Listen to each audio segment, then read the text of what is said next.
I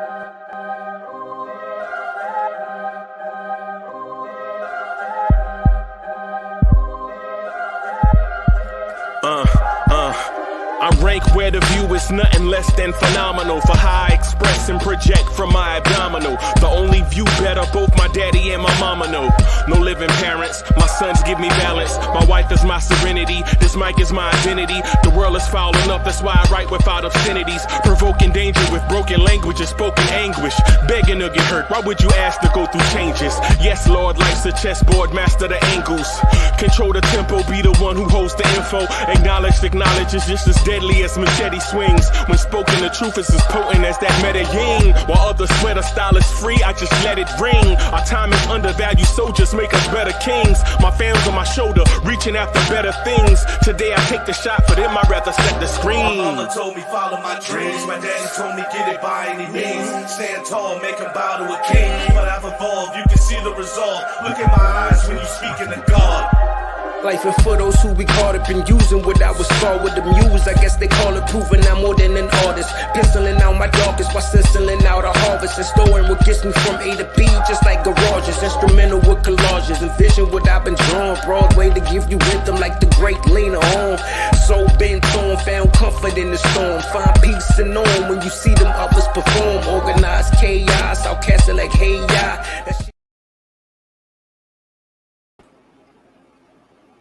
Yo, party people in the place to be. What's good? It's the #1 Chief Rocket in Knicks universe, your man's Uncle Freezy. Welcome to the Knicks Morning Drive. We're going to kick it this morning. Man. Happy 4th of July to everybody. This is the off-season live stream. We here. We in the building. We tracking moves. We kicking it. We hanging out. Shout out to all the Knicks fans everywhere. What's good? We're going to be here for a while, man, just chopping it up. If you got some questions, of course, put your stuff in the chat so that we can address it.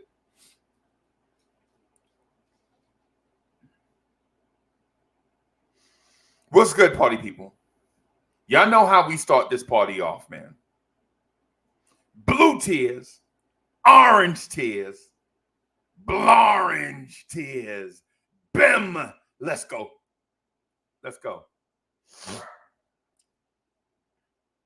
Throw your hands in the air and wave them like you just don't care. And if you got some loot and a stick of juicy fruit, somebody say, oh yeah. Oh yeah. Scream.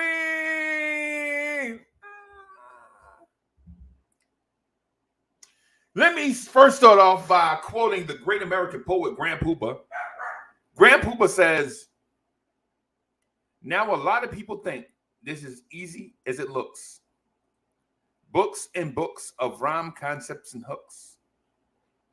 Stressing and stressing to get session to get thoughts manifested. Stressing and stressing to hit the world with a blessing. Bim. That is a quote by the great American poet, Grand Poopa. But look, I want to hit you with one more to let you guys know how thankful I am for y'all to allow me to be the #1 Chief Rocket in the universe. I'm going to quote the great CeeLo. Oh, man. My thing just broke. Dang it. I'm going to quote the great American poet, CeeLo Green. CeeLo Green says, it's such a blessing when my eyes get to see the sunrise. I'm ready to begin to get further away from where I've been, but I never forget. Everything I went through, I appreciate the ish. Because if I had went and took the easy way, I wouldn't be the strong brother that I am today. Everything, things I was told, just ended up being food for my soul.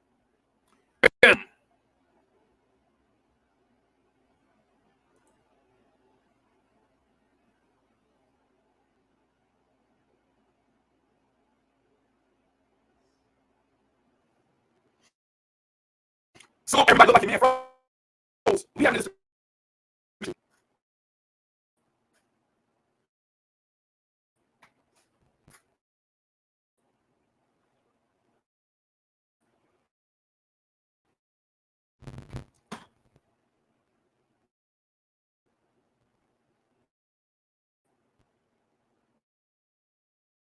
So like my computer froze up on us. So like I'm having a tech issue.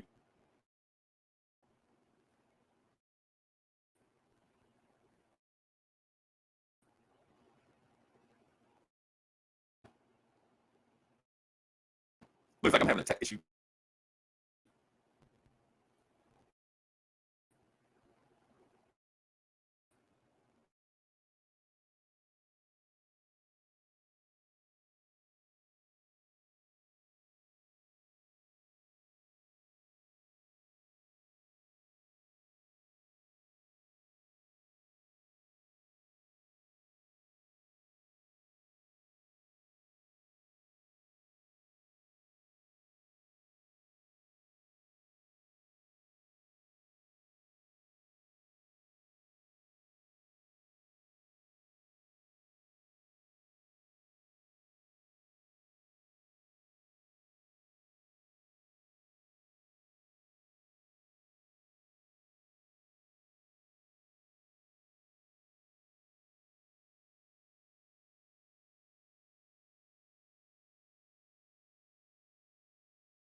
Bim! They can't stop your man.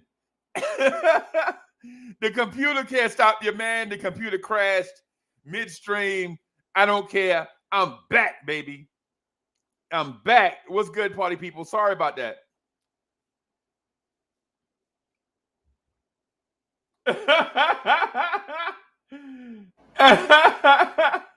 Yo, that was hilarious.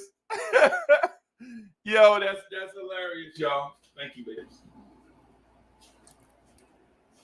I look like a Shaw Brothers karate flick. That's what was going on.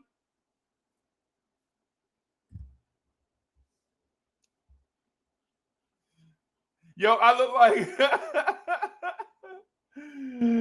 yo, it looked like a Shaw Brothers dubbed up karate joint. That's what it was. That's hilarious. It's no matter what you do, man, you can't always, y'all know what it is. But we back.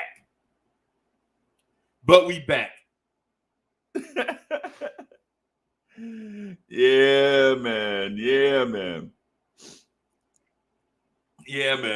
So I don't know where I was lost at, and I'm not going to try to keep up with that. I'm going to just say, man, listen, it's good to be, I'm glad to be back here with y'all. It's good to rock. Happy 4th of July to everybody out there, those celebrating, man.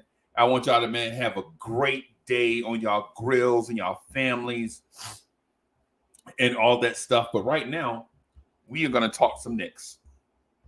We're going to talk some Knicks, right?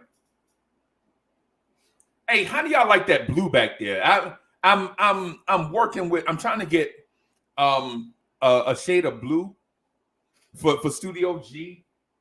This blue, it looks in the can, it looks a certain way. On this camera, it looks darker though. On this camera, that shade of blue looks darker than what I anticipate. Y'all like it? Let me know.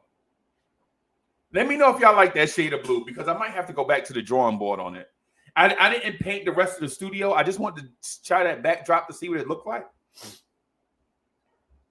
I just wanted to do that shade of blue to see what it looked like, man. You know what I'm saying? Yeah, Be Civilized. It does look gray, right? It does look gray, but it's what they call moody blue. You ever heard of that, moody blue? So I don't want to go with a bright blue like this, right? I don't want to go with a bright blue like this, even though it'll pop on the screen. I don't want to go with that blue. It's all about Knicks and Mets, man. It's about the Dutch blue, right?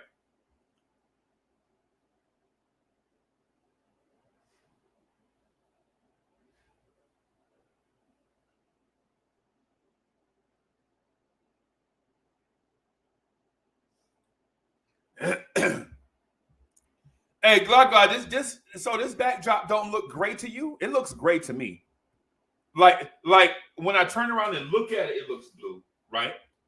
But when I turn around and look at it through the camera, it looks gray.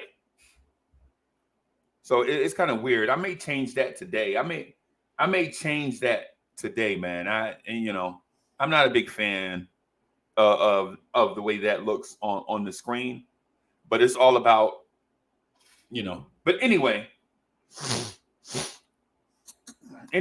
how y'all doing this morning? Y'all doing good out there? Rogelio, what's good? Rogelio, I should say. Rogelio. What am I saying? Rogelio. I'm saying Rogelio. Rogelio, what's good? Joe Madden.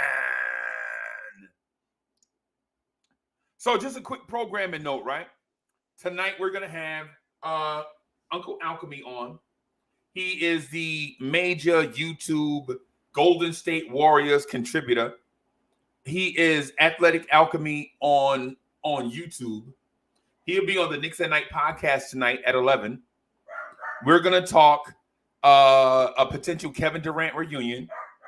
We're going to talk about how the Knicks look across the NBA landscape. Talk some Golden State Warriors dynasty and if the Knicks are close. Right? The dude knows hoops. If you're a fan of NBA basketball, this guy is your go-to, right? If you love NBA hoops, this guy is definitely the go-to guy. I would advise subscribing to his channel because the dude knows hoops. And he's gracious enough to come hang out with us for a few minutes, right? So that will be on the Knicks at Night podcast tonight at 11 p.m., right? And also, the Knicks at Night podcast for the next handful of days will be rocking every night at 11. The next handful of days, I can't say with any certainty how long that's going to last. Maybe a week, maybe 2 weeks, maybe a month. I don't know. But I will say this. Tune in for the Knicks at Night podcast every night at 11 p.m. We just come and hang out and talk Knicks. And the Knicks Morning Drive will be 7 days a week going forward for the next handful of days, the next week, the next 2 weeks, next month. We'll see how things go. Right? Because hair. Yo, when you have a beard, hair is just like everywhere. But anyway, yeah, because we're going to try to give you somewhat of a 24-hour coverage. It won't really be 24 hours, but it'll be definitely a lot of coverage because we have the Summer League coming up. Make sure you guys get excited for that, the Summer League. We have a Summer League correspondent. Rob the Nick is going to be our Summer League correspondent. He'll be in Vegas for the Summer League. He'll be getting us live coverage, live updates right there on the spot in Summer League, right? So we're going to have live Summer League coverage, right? Rob the Knicks will be at the game. We'll be on live. He'll show you some footage of the game, keep you guys interested in this, and keep feeding you guys this Knicks coverage throughout the summer. And then when training camp gets here, we're going to try. Of course, we won't be inside for training camp, but we want to give you training camp updates and all this thing to the season start. Right?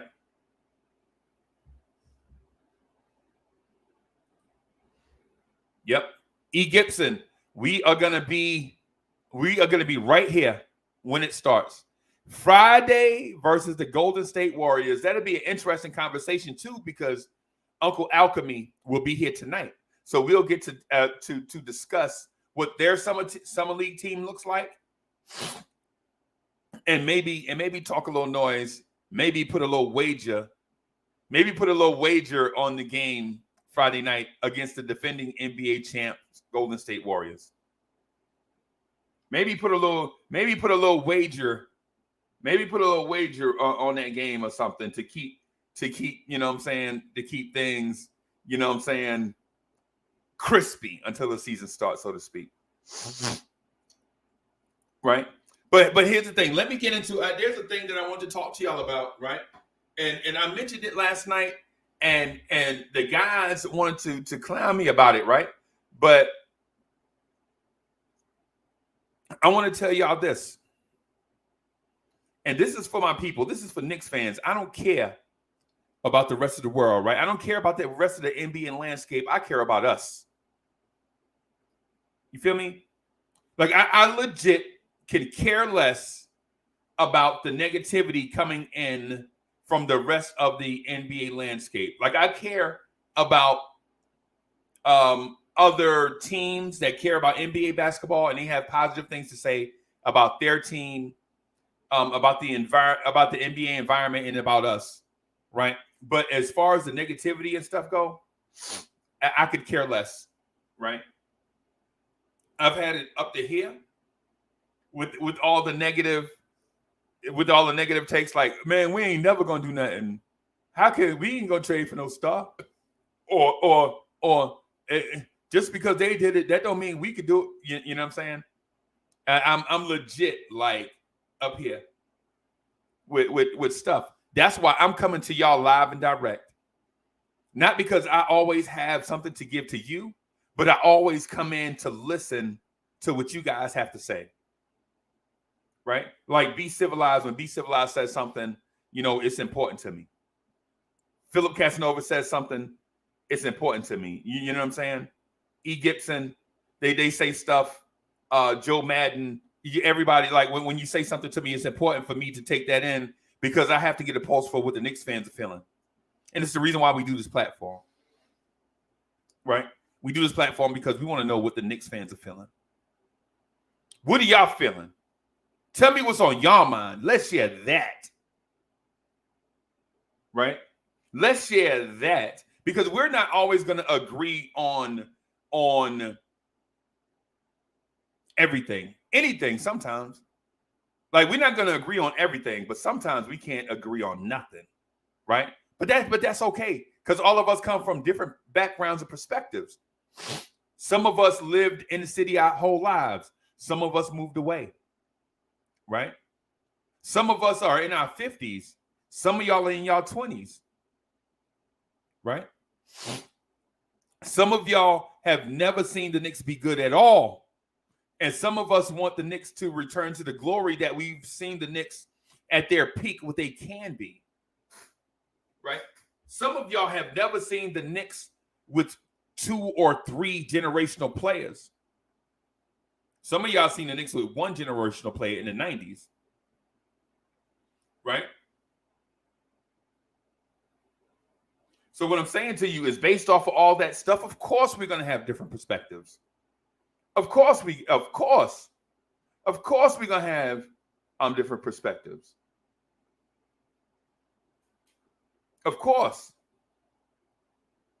Some of us live in New York, but not close to the city. Some of us live, for instance, if you live in Buffalo, you know what I'm saying? Even though you in New York, the cats in Newark and Jersey City are closer to the Garden than you are. Cats from Philly are closer to the Garden than you are. Right? So, but here's my thing. Here's the thing I want to get at, y'all. This is the thing I wanted to speak to, right? The Knicks, I'm waving a pick at y'all. Like the Knicks are closer to winning a championship, starting a dynasty than what y'all think.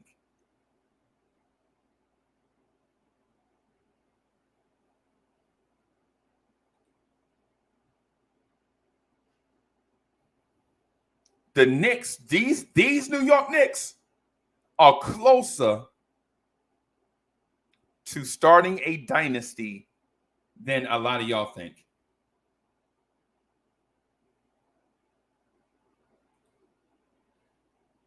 Come in, trust.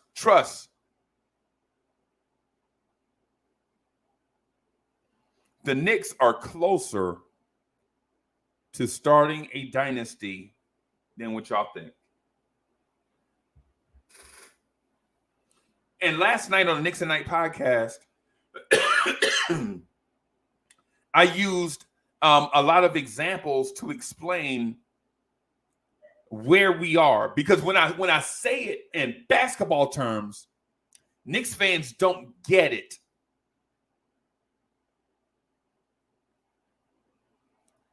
When I say this in basketball terms, Knicks fans don't get it. But when I explain it in life terms, they're like, oh yeah, Uncle Freezy, I feel you. I feel you, Uncle Freezy. See, the thing is this.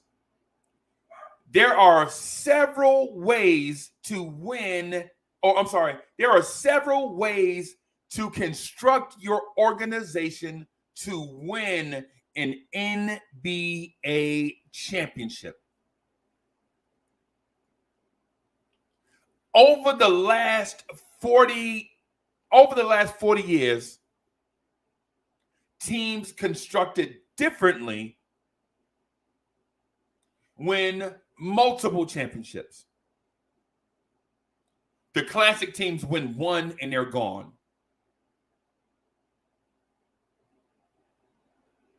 Teams that do it the classic way, they win one championship, they stay relevant for in a 4-year window, and they're gone. Teams that build differently stay on the NBA championship contention landscape for multiple years. Your Houston Rockets of the 90s. Your Chicago Bulls of the 90s. Your San Antonio Spurs. Your Golden State Warriors. Your Miami Heats. They build their franchises differently.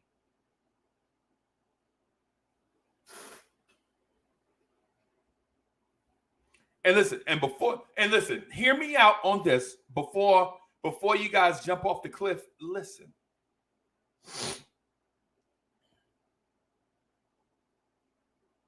The New York Knicks have been saying that they've been searching for a point guard for the last 40 years, 30 years. 30 years easy. 30 years easy. Right?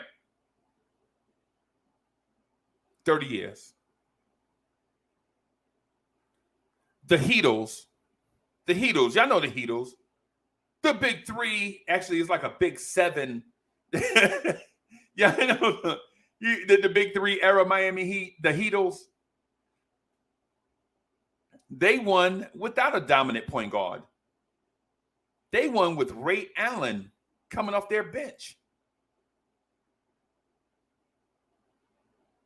And it's easy to say, well, LeBron James was their point guard. LeBron James was not their point guard. LeBron James was a primary ball handler, but he was not their point guard. Don't do that. LeBron James was not their point guard. He was a primary ball handler, right? But he was not the point guard. Dwayne Wade was a primary secondary ball handler, but he was not the point guard. They won without a point guard.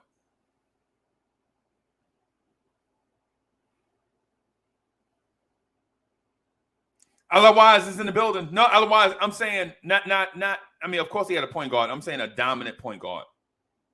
I'm talking about a Magic Johnson. I'm talking about a Isaiah Thomas type point guard. Right? The consensus has been that in order to win a championship, you need a dominant, high-level point guard. And I'm here to tell you that you don't. You don't need that player. You don't need that player. Right? The Chicago Bulls. The Chicago Bulls won 6 NBA championships without a dominant point guard and without a dominant big man. They did not have a center that was 20 and 10 every night for his career.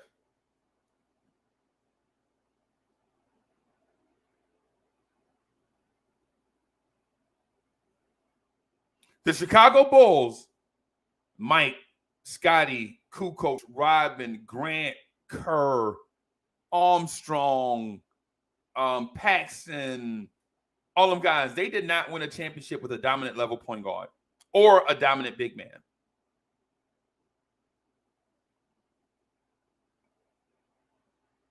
Right? Right? They did not.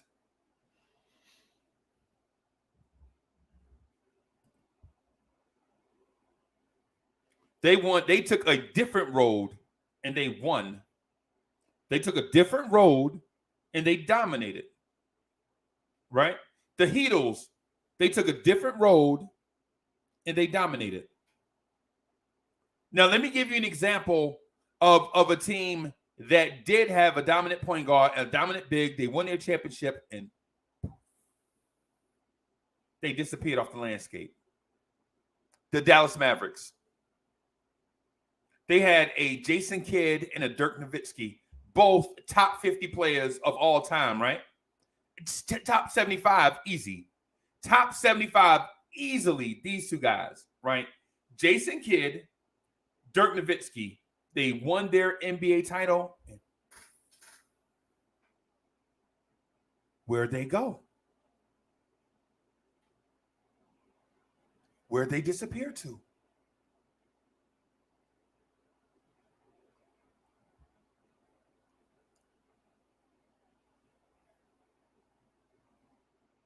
Knicks fans, get excited. Don't fight this feeling, Knicks fan. Knicks fan, don't fight this feeling. Right?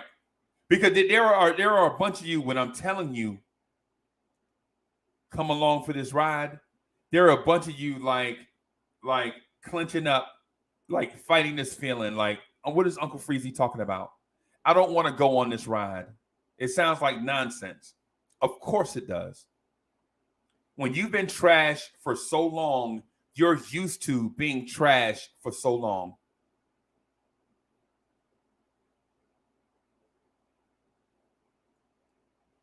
Knicks fans are holding on to it. Oh, Uncle Freezy just said we might be on the championship path. Hold on, Uncle Freezy's crazy. Uncle Freezy just do that to troll us. No, I don't. I give a lot of thought to this stuff, and I do a lot of research before I speak this stuff. Because at the end of the day, my personal reputation is on the line. So I'm just not going to say something willy-nilly. My reputation means a lot to me. So when I use these examples, you can believe I've been thinking about this for 4 days, 5 days, 6 days, 7 days, maybe a week, maybe a month. And the only reason why I don't bring it to you sooner is how do I present this to a fan base that has been presented everything in a negative way for the last 20 years. Like everything that's been presented to you on a grand scale, so to speak, has been Stephen A. Smith crying on ESPN, Stephen A. Smith and Spike Lee hugging it out, random people trying to get fame, bashing the Knicks because they get clicks, and all of a sudden they're famous, but they don't realize they're infamous.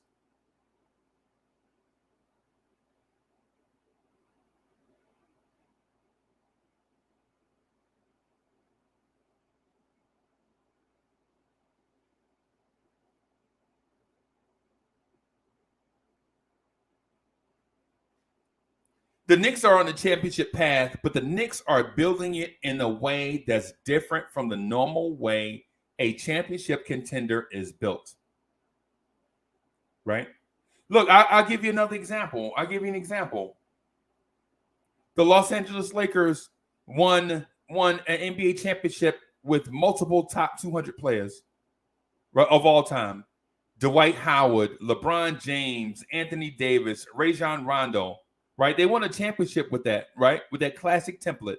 A dominant big man, all-time great. I'm not going to say Hall of Fame point guard in Rondo right now because I saw his numbers, but I'll say an all-time great point guard in Rondo, right? They won their championship. Where'd they go? Where'd they go? They disappeared. Where'd they go? They disappeared into thin air.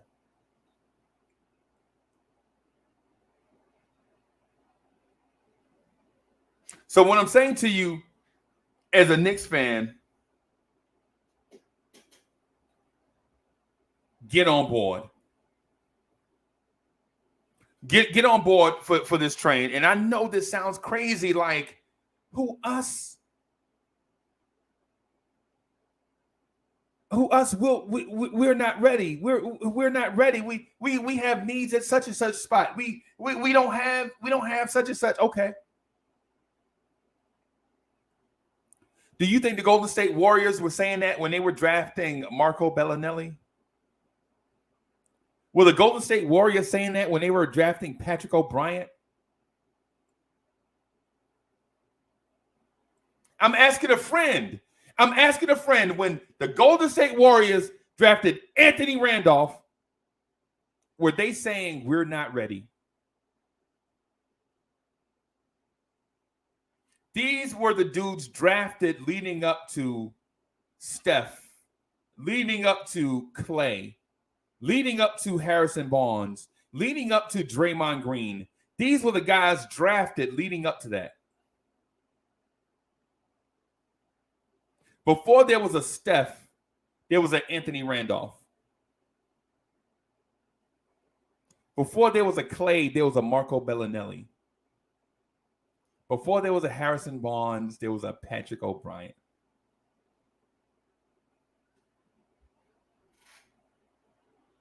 And I'm here to tell you, before there was an Emmanuel Quickley, there was a Frank Ntilikina. Before there was an Obi Toppin, there was a Kevin Knox.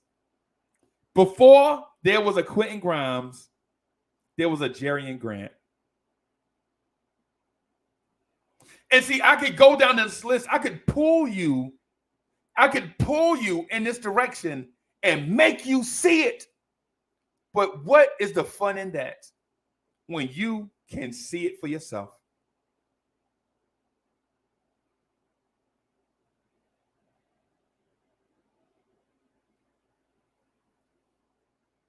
I can drag you in the deep water and make you see it, right?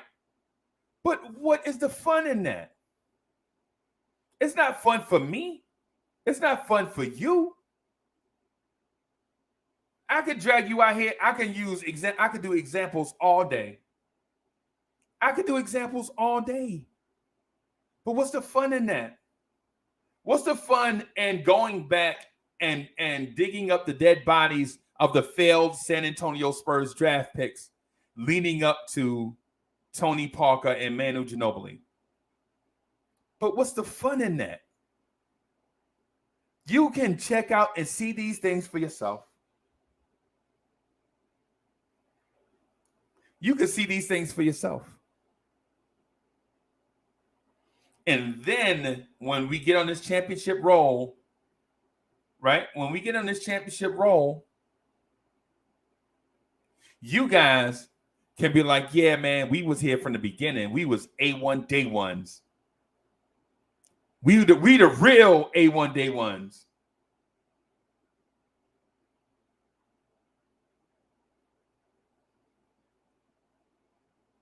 We the real A1 day ones. We got on this thing early, and this championship run has been great. Uncle Freezy out. Yo, listen. I'm gonna tell y'all something. For those of y'all that have met me in person, and for those of y'all that have not, there's a distinct difference between me and the person that you see here. I have to stay focused on this camera, but listen. In person, I'm more of the my wife likes to call it social butterfly. If you can imagine what Uncle Freezy will be like when we do the parade after the Knicks win a championship. See, I have this thing called crazy energy, right? I have this thing called crazy energy. I can't help it. Because I like being around people. I enjoy it. Right?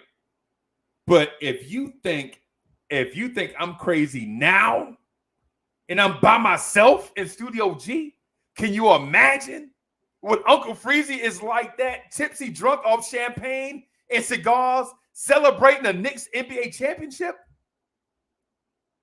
Bruh, all I'm saying to you guys is this: you have seen nothing yet.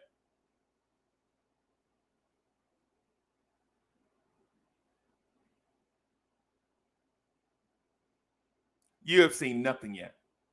And what I'm saying to you this morning is don't. What I'm saying to take the shackles off your Knicks fandom right now. Take the shackles off your Knicks fandom. Right? Take all the braces off. Take all the dead weight off and leave it behind. The Knicks are in a place. The Knicks are headed to a place special. Right? The Knicks are headed to a place that a special place right now, but they have to do it slowly. And the hard work is already done. Now the adventure starts. The hard work is already done. Bad contracts, terrible talent, bad roster, all that stuff is over with. All that stuff is done with. All that stuff is done. Now the adventure starts. It took us 3 years to get a clean slate, and now the slate is clean.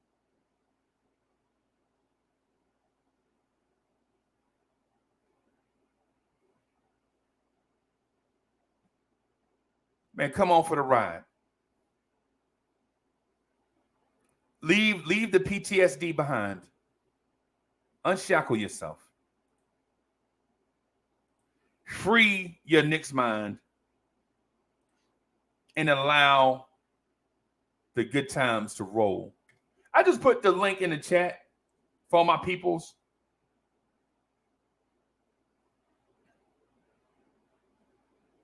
Comments like, yo, sip that Bud Light, man. Nah, it's too early, bro. I'm drinking water.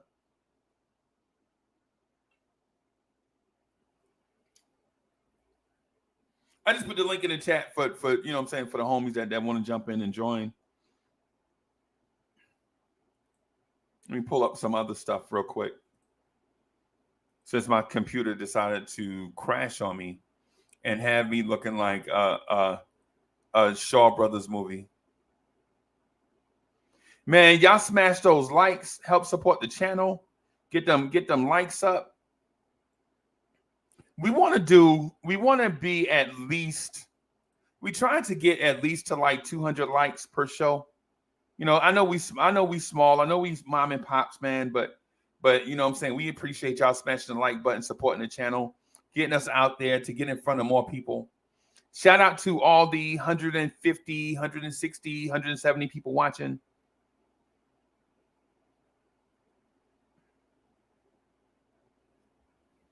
Annuity 25 is in the building.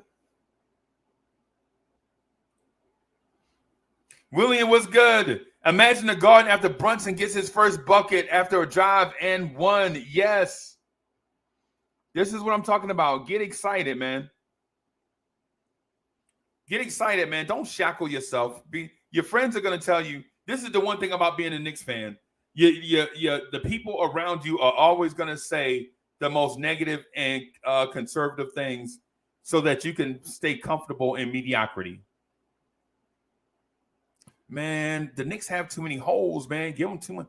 Give them time. Now, listen, man. Listen. For your entertainment dollar, you don't go. You don't hunt for mediocrity. When you go sneaker shopping, you don't go, hey, give me the most mediocre sneakers you got. When you go to the restaurant, you don't go, hey, man, give me the most mediocre meal that you got. When you picking your friends, you know, like, no, I don't want the good friends. I don't want the bad friends either. I want the very mediocre friends.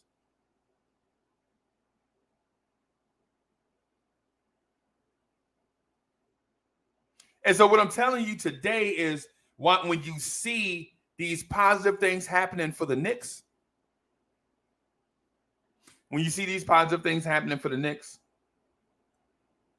celebrate those positive things. Because nobody says, I don't want the best car or the worst car. Give me the most mediocre car you got. Very medium. Give me the most average thing you got. Nobody does that. And this team right here is turning the corner. We should be excited about Jalen Brunson and what he brings to the table. I know a lot of people are not excited about Jalen Brunson and what he brings to the table because the name Jalen Brunson doesn't pop yet.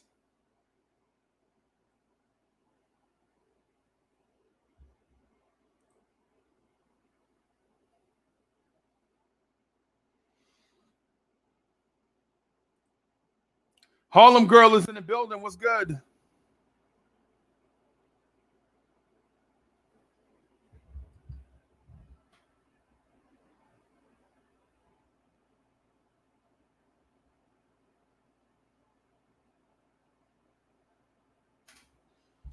What's good? William, what's good? UBG in the building. Eli M, what's good?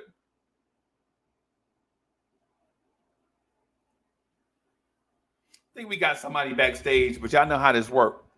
Hey, and if you backstage and want to come on, you got to come on with your camera. You got to come on with your camera. Especially if you knew Chop Low was in the building. What's good?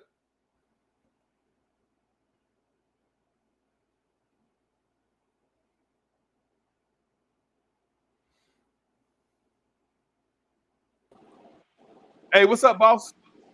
How you doing, Frizzy? Good, man. How you Good. doing? How you doing? Yeah, I've been a long time watching, man. You probably seen me texting on the chat a lot. Just wanted to come on and finally actually talk to you in person and stuff. Okay. How long you been a Knicks fan? Man, since the '90s. Since the Pat Ewing '90s, or since the Allen Houston Sprewell '90s? A little bit of both. Okay. I was around for a little bit of both. I became a fan like the '94 season, so you know how that went. Yeah. Yeah. I was at Fort Hood, Texas in 1994. I was at Fort Hood, Texas in 1994, and there was a lot of things going on in '94, bro. Yeah. A lot of things during the NBA Finals. Mm-hmm. You know what I'm saying? Yeah, I remember. Yeah. I mean, I was a little young, but I remember. Yeah, man. I was like 27, 28, something like that, man. Maybe. Yeah, I was about 14 then. Yeah, man. Yeah, man. So what are you thinking? Are you thinking I'm off the rails this morning? Do you think I lost it? Do you think Uncle Freezy lost his mind about the championship thing? Firstly, I agree with a lot of things you say, honestly. But you be off the rails once in a blue. But honestly, that as a Knicks fan, we kind of like we go through our little emotions sometimes, and it should leads to thoughts that we just gotta work through. You know what I mean? But right. Like what I see about this team right now is like this is probably the most I say competent front office, and I know a lot of people gonna hate me for saying that, but they're finally not going crazy because of pressure from outside to do certain moves. They're literally just doing what they're doing, building their team, and they're like, all right, this is what we're doing. You know what I'm saying? Like in previous years, like for example, with the Carmelo trade, that Carmelo trade should have never went through. We ended up winning that trade, honestly, but it should have never went through. We should have got Carmelo in the offseason, and we would have had a better team to contend with him. Instead, what we do, we got Carmelo. We're all happy, but then we didn't surround him with anything. He wasted his career here. Okay. You know what I mean? Right. Like right now, everybody's upset we got Jalen Brunson, right? But guess what? Not everybody upset. Well, you know what I mean. Like a lot of the loudest ones of us are upset about it. You know what I mean? Right. But they don't understand that this is the steps you got to make. Like you can't be like, all right, I want Spider. Spider's gonna take RJ. It's gonna take a bunch of young players, and these are the same fans that are arguing and talk about play the kids. It don't add up. Like if you want to play the kids, you want to grow as a team. You have to how you say you have to give it time. But it's been 2 years. These guys just got here 2.5 years ago. You think they're gonna change 30 years of dysfunction in 2 years? Right. You know what I mean? Like you have to let it grow, and this is a positive move. This is going to be the best point guard we've had since. I mean, Marbury is good, but he has little issues. But I mean, realistically, we had Jason Kidd at 36. Yeah. Other than that, He we was haven't he had wasn't a even the best point guard of that era. I still like Mike Bibby better than him. You remember when Mike Bibby was a Knick?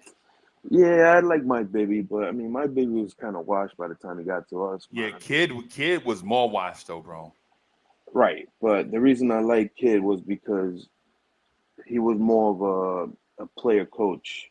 Yeah, He's the reason that Carmelo was getting to his spots and led the league in scoring. You know what I mean?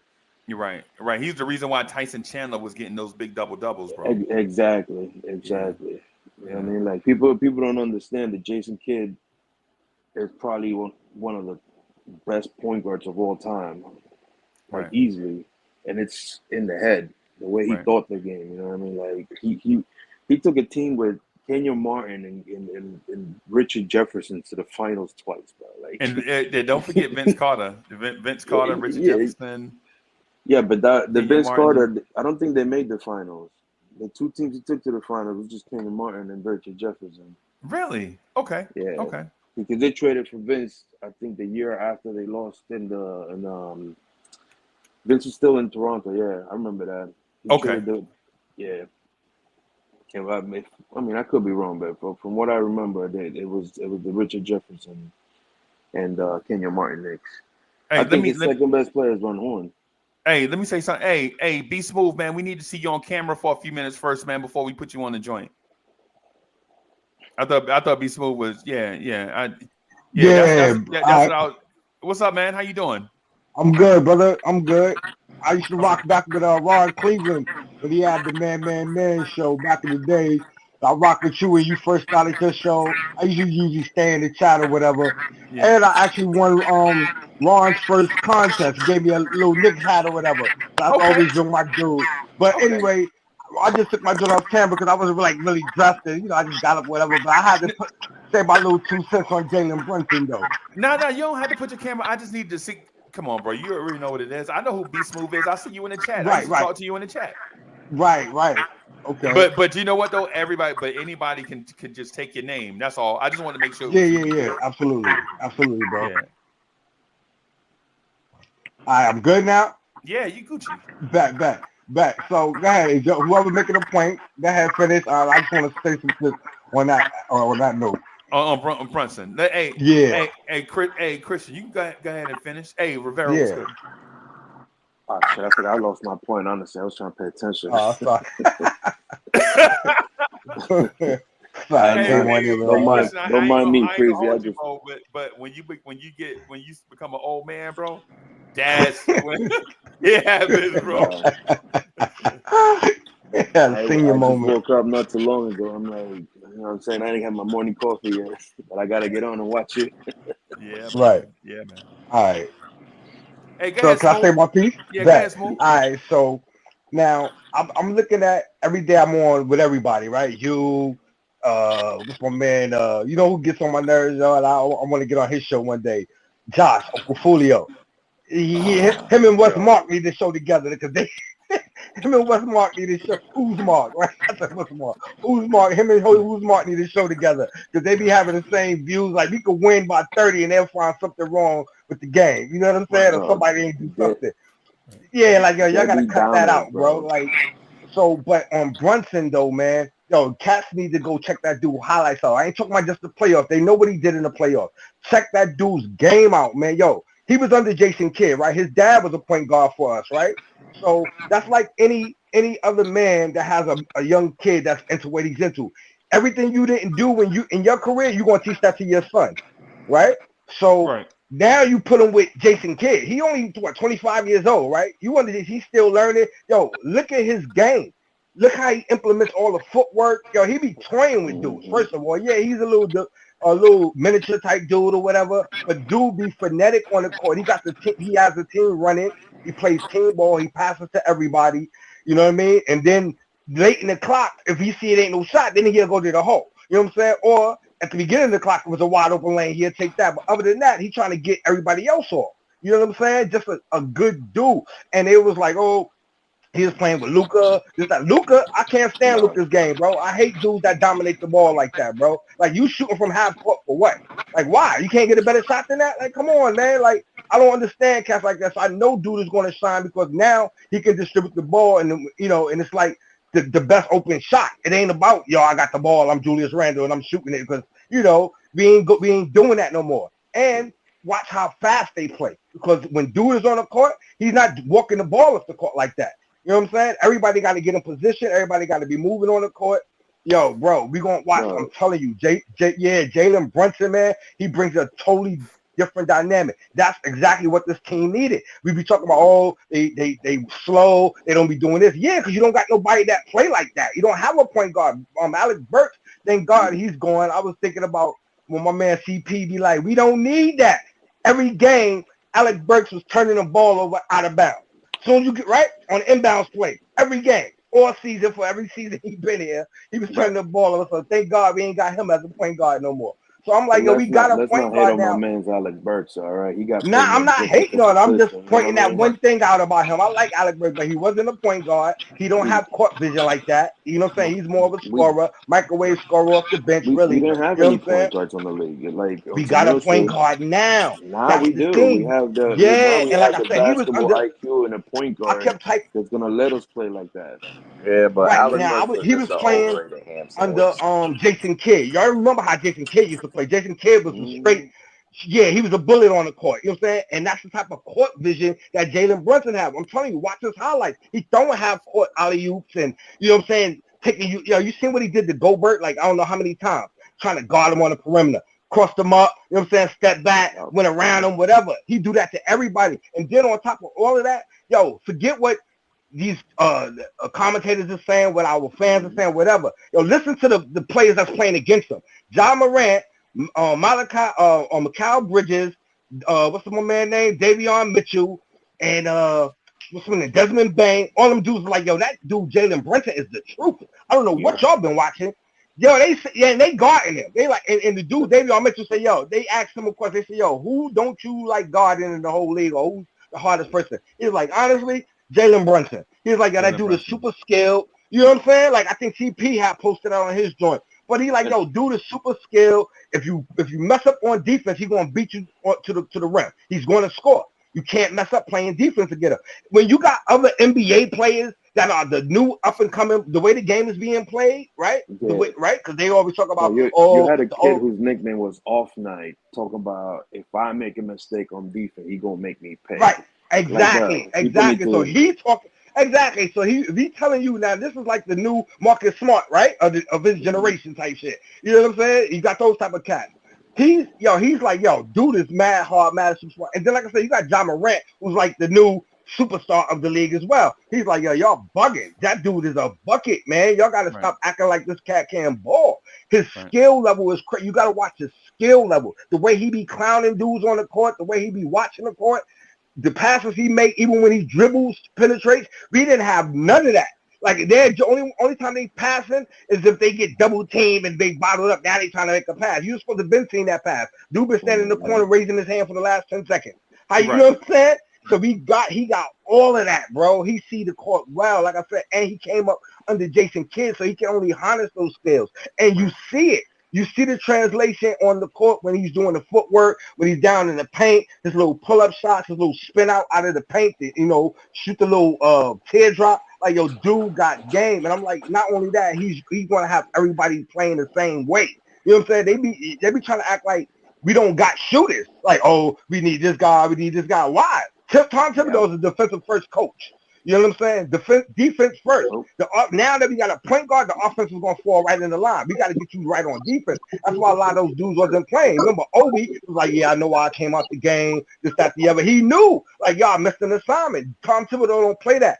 And that's another reason why he don't play youngsters. Like, bro, if you don't get it right, we're not playing you. I'm not going to put you on the court so you can fail. And that can shit mess up your career. Because now you don't have no confidence. Cats is doing this, that, and the third, but I could have protected you from that. You know what I'm saying? When you learn it, I'll put you in. You see it at the end of the year, Cats started getting some run, not because it was the end of the season, we had a bad record, but because Cats had learned what to do. You see what Obi and IQ did.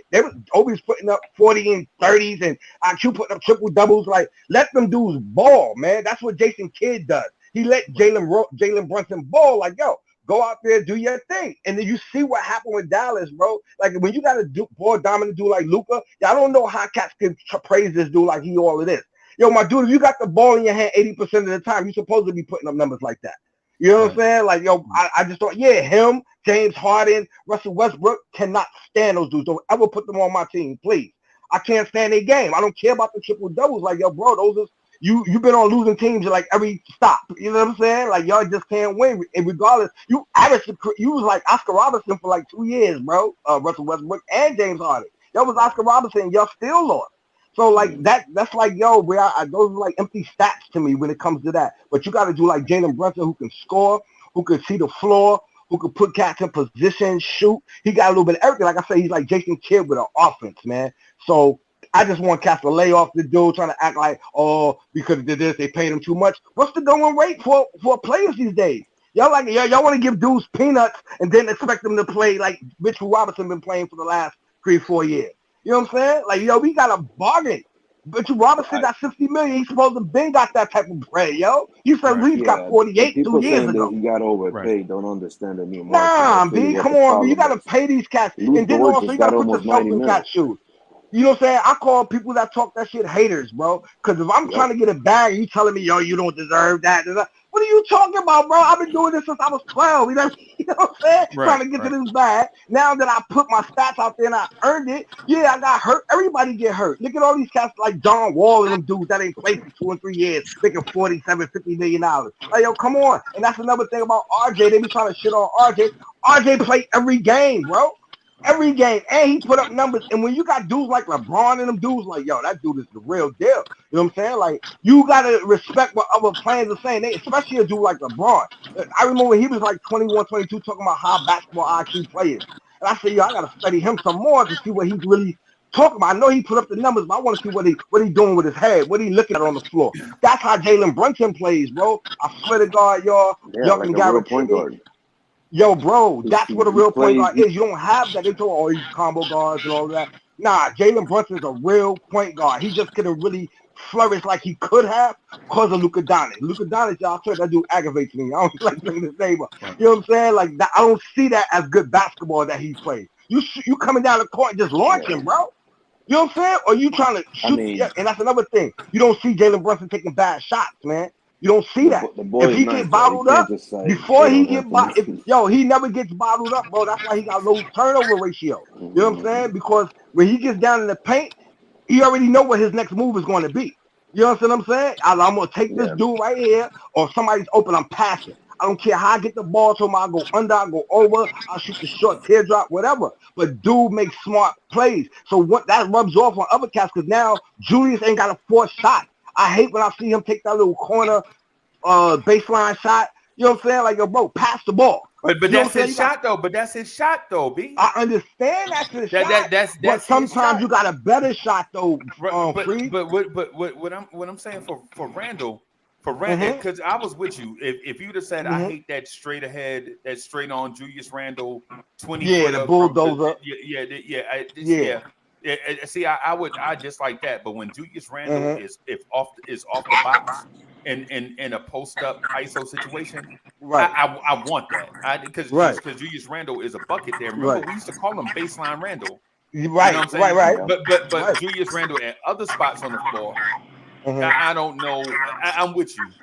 Right, but when somebody have a sweet spot, on the floor, I'm like, yo, and he's lethal from there. But I'm saying sometimes he has a better shot. I'm not saying don't take that shot. I'm just saying I hate when he forces that shot because you got other players open. I've seen dudes like one time I remember Grimes, and Grimes was hot, and he took that shot. I'm like, yo, Grimes is wide open, bro. Why you don't just kick it out? One more pass. And that's another thing Jalen Brunson does. He makes the extra pass, bro. Even if he could take you, if he see you wide open, he'll take you straight to the lane, kick it all the way out, and homeboy just wide open. We got shooters like that. RJ was lethal from the corner. Grimes do what he do. Pitt does what he does. Julius can shoot it. Obi showed he can shoot it. Cam can shoot. You know what I'm saying? We got cats that can shoot. They just got to be in position to do it. What, yo? I'm telling you, we're gonna have a great season, y'all. We got a point guard, man. Straight up, He bro. I also was brings yo when something we that we got him, I haven't was had so in a hyped. while. Yeah, because like He also, they was he, talking. like I'm That's talking me. about, Go ahead, bro. he brings the winning pedigree. Yo, everything, man. Everything, bro. His Hold on, mental y'all, real short. quick. Hey, Smooth, you got a feedback in your microphone. That's my joint. Yeah, that's you. Hey, you got some headphones? Okay, I had my headphones on, so I just took them off. I don't know. It's No, good now. I'm talking about Smooth. You got an echo. You got an echo that's coming through real bad. We can't Hold hear on, nobody bro. else. I'm sorry about that, yo. Go ahead, man. Do your thing, man. I'll get it straight. Okay. All right. I'm gonna put you in the back. Just wave at me when you're ready, and then I'll pop you back up. I got a question though. And let me do this super chat real quick. Paris Yeah, Tucker, thank yeah, you yeah. for the generous contribution. Paris Tucker says Brunson is for making Rivera. You got a feedback too? I don't know. Hold on. Yeah, I think. My bad, I had a Is phone it call. back? What's up, y'all? Hey, what's up, y'all? What's up, Joe? What up, So Joe? Paris Tucker says Brunson is for making our players stars, not just being one. And I agree with that. I think this is the beginning. I agree with him on Yes, that. he's a ceiling raiser. You said it. Kendrick Perkins said it. Then you see Van Gundy said it. Van Gundy was like, okay, but the money might have been a little high, but he raises it's a good move for the Knicks because he raises everybody's floor. Right. And we see this team at 37 wins. Exactly. I think last year. If he's able to raise everybody else's floor, that should be closer to 45. Now, does that Also, make y'all the playoffs? gotta We don't know, understand, but at least on y'all the gotta winning understand this. end. Sorry, you gotta understand this one thing. You see why everybody's getting all these max contracts now? It's because the salary cap is gonna go up in a couple of years. These teams are trying to pay them now, so they don't got to pay them way more when the salary cap goes up. Yeah, they're So trying to this is get it out the way. They're trying to get it out the way now because in 2 years, when those maxes not gonna be 2 something, they're gonna be 3 something. Right. Because it's 30% of your cap. So when the What cap Jalen goes got up in this 2 year years, it's after gonna be nothing, bro. 2025 is going to be like 30 something million. Like the whole market, everybody's going to be making close to 10 million more. They're saying the mid-level exception after when that deal comes in, the mid-level exception is going to be 15 to 17 million. The mid-level. Exactly. Which is Exactly. barely, it's almost what he's getting now. So, you know what I'm saying? Like, it's going to be a bargain in a couple of years, especially for what he's going to do for the team. Like, this kid won 2 national championships, bro. He got the mentality to lead teams to that level. You know what I mean? I'm more excited for what he's gonna be able to do for Julius and for RJ. And I know how people hate Julius, but bro, listen, this kid got talent, man. He just he had a bad year emotionally, but this is why players like that are second and third players. You need a leader on the court. Now we got that with Jalen. Jalen is going to be he's proven that he can lead teams to 2 national championships and now the Eastern Conference. I mean the Western Conference Finals. Right. They had Doncic, but if they didn't have him, they wouldn't have made it there. Doncic, they would. Bro, listen, Doncic was out those first 3 games. If Jalen didn't step up, he would. You know what I'm saying? He won 2 of those games by his damn self. And we talk about Donovan Mitchell. He cooked Donovan Mitchell. He dropped 41 and 31 on Mitchell's head in back-to-back games in the playoffs without Luka. Also, this is another thing that bothers me. Everybody calling him undersized point guard, but then they want Mitchell. Mitchell's the same height, and he plays shooting guard. Yeah, he plays it too. Yeah. Wow. I think it's more because Mitchell plays above the rim. That's why. Yeah, but and he's stockier. What I'm talking about. Thicker. That's the only reason why they'll say that because he's more explosive. Yeah, he's more explosive. That's the only reason why. That's the difference.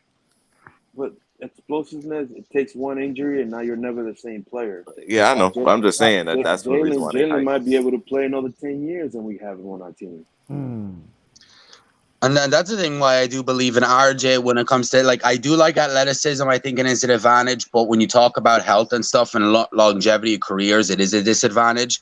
Like, RJ might have a longer career. Like, Anthony Edwards might have a better career and be a better player, but RJ might have a longer career because he doesn't have to build off the athleticism. His is more like the craft and the skill, or he has to develop more craft and skill and strength. So that's where his game's going to be. He's not going to have to develop worry about the hops. Because a lot of these guys, it's like they look better because they have the hops. Once the hops is gone, the game drops. Right. Like it's not the same. Yeah, it's like T-Mac and Vince Carter, because Vince Carter had more skill than T-Mac. Because when T-Mac had skill, but once that injury started adding up, he wasn't the same player compared to Vince Carter. Vince Carter adjusted his game. He adjusted his game to like 3 different eras. So I mean. And that's why I love Ja Morant, but I worry about Ja Morant's longevity. I think he'll be looking closer like between a D Rose and an Allen Iverson career. It'd be great, but he's not going to win much because of his size and his athleticism. He's going to get hurt. Right. Like the dude's 170. Yeah. Like, so do y'all remember when Marbury first came in the league when he used to dunk and all of that? Marbury. And he stopped doing that. And then you see guys like Baron Davis and Steve Francis that was in the same era. They was dunking point guard. It was like the Ja Morants, and they fell off quicker than what Marbury did because he stopped dunking the ball. And so Ja Morant is scary. I be seeing them trying to dunk on everybody. And I be like, bro, if he land wrong one time, yes. Oh man, it's over. Woo. See, he could be hot for 4 or 5 years and then fall off quick. And the thing about that is this: you can't emotionally invest in a what if injury situation. You just can't. You just got to get the best out of the situation while you have it. Yeah, exactly. Right. And so the same thing with Tracy McGrady. I don't know if Vince Carter was more skilled than Tracy McGrady. He definitely wasn't as clutch as Tracy McGrady. Oh no, he wasn't. Right, no, right. He wasn't. And so what happened is the severity of injuries. And Vince Carter never had a major knee injury like Tracy McGrady. Vince Carter's knees just went away after time of playing NBA basketball. He just wore his knees out. It happens. Tracy McGrady had significant knee injuries. What was it called? The what was it called? Because Chris Webber had it too. Amari Stoudemire and had Amari the injury Tracy McGrady had. Yeah, and I think then Amari had it young, right? So he was still able to play. Oh, that's right. He did have something. And Amari had that eye injury. Amari almost lost his career twice. Yeah. Wow, the retina. Oh, detached retina. Wow. Yep. So what I'm saying to y'all about the Brunson thing, is this: Brunson brings a lot of positives to the table.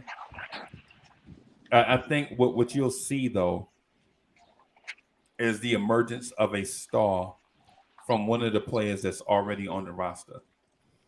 RJ. Right. And I know as Knicks fans, we're gonna be in a rush to have him be that guy. And what I'm saying is don't rush that guy to stardom, bro. Don't rush him to the stage. I think let him get to the stage, right? And so what I'm gonna say to y'all is this: I don't think RJ is the star. I just think RJ is gonna be a key component. RJ is gonna be like the Kyle Lowry of that Raptors team that won, not in playing style, but in contribution. Yeah, right. And I think Randall's production is going to skyrocket, right? But if Jalen Brunson is the guy that we think he's going to be, I think the guy that's going to emerge is Emmanuel Quickly. And I know y'all are going to say like, well, how does Emmanuel Quickly emerge and he won't even start, right? That's not wrong. What I'm saying to you is this: I think Emmanuel Quickly is going to be our Fred VanVleet going forward, right? And for those that don't appreciate who Fred VanVleet is, look at what Fred VanVleet does. He's a short guard, very good defender, very good shooter, high free throw shooter, right? And then look at Emmanuel quickly. Very good defender, very good shooter, very good free throw shooter. I think that's what Emmanuel quickly is going to evolve into. Not a Lou Williams off the bench, because Lou Williams ain't played a drop of defense his whole career. Y'all stop with the Lou Williams comparison, man. Just because Lou Williams can score and Emmanuel quickly can score, don't mean they're the same player. Emmanuel quickly can defend, right? Sometimes he looks bad, and sometimes he looks elite, but it depends on matchups. Like when you saw Emmanuel quickly trying to defend Devin Booker, of course Devin Booker gonna take advantage of quickly, because Devin Booker, for one, is a bigger human being. Secondly, Devin Booker is probably a top 20 NBA player, right? But Emmanuel quickly on Tyler Hero, right? And the other guards around the league, right? Emmanuel quickly does his thing against guards, right? So I think the benefactor of this dude coming in is Emmanuel quickly, because now he's got less overall team responsibility and more personal responsibility. Right? Concentrate on what he's good at. Yeah, exactly. Exactly. Like, don't mean And that that's he's not why gonna crazy. create. I think like Mavs fans, who was talking about the Mavs, like about Brunson. I think one of the main reasons they wanted Brunson in too, bars we talked about with the pick and roll and their familiarity with him, is he's a gym rat. They said he's the same as Quickly, where they have to lock him out of the gym. Right. So you put that in, and he starts building chemistry with Quickly. Like, it's not going to come overnight. It's going to take half a season, maybe a little bit more, that chemistry. But going into that second year, the two of them together, that's going to be a very strong closing line of backcourt in the end of four quarters, trying to close games. Pedigree I was talking about before, man. He's he's a champion, bro. He's got a champion's mentality. He's gonna be in the gym doing what he got to do, because that's what champions do. You know what I'm saying? Right. And I'm not even gonna lie to you, bro. I ain't even gonna lie to you. The Evan Fournier thing is intriguing to me. Hey, y'all, wait a minute. I gotta do something real quick, man. I got a puppy on the loose. Hold on, I'll be right back. So what do y'all think they're doing with Fournier? Because to me, and Knicks fans don't like this. They think that they're trying to win. I think they're ready to go into a rebuild.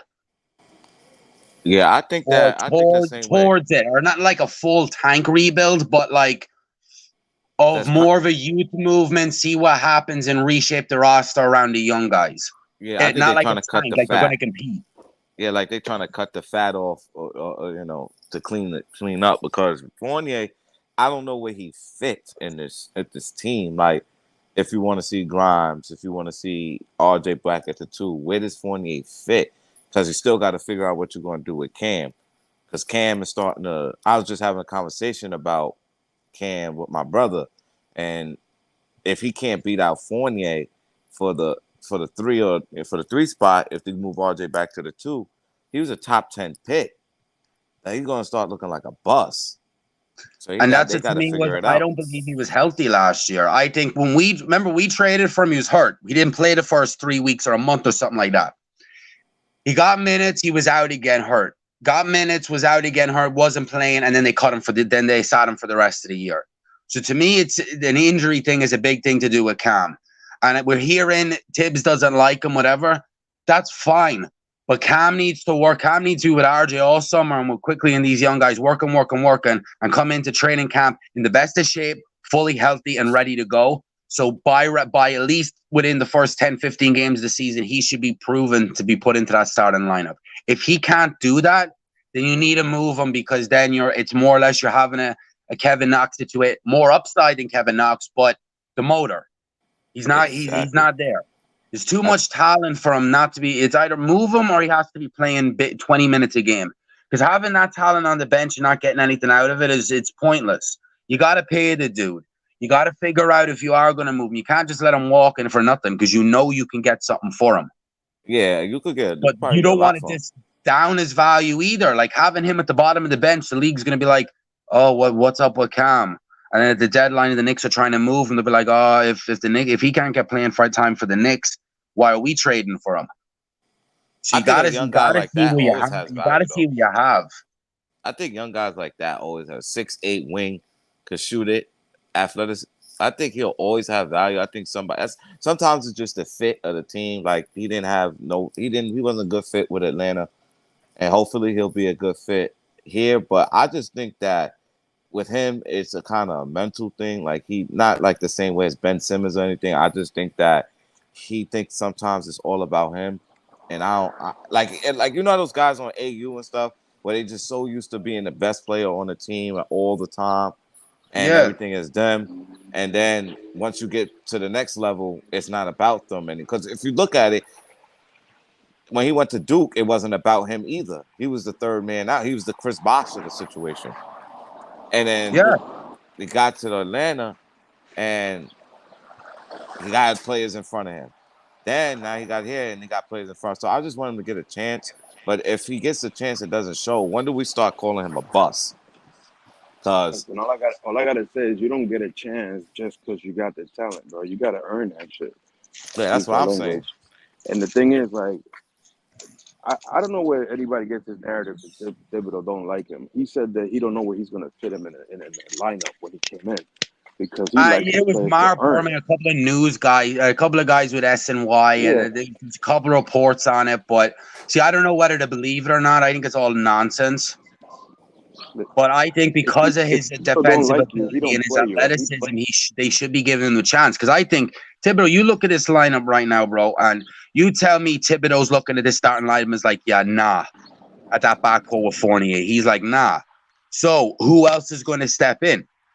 To me, Grimes has the defensive ability, but to me, he's not big enough.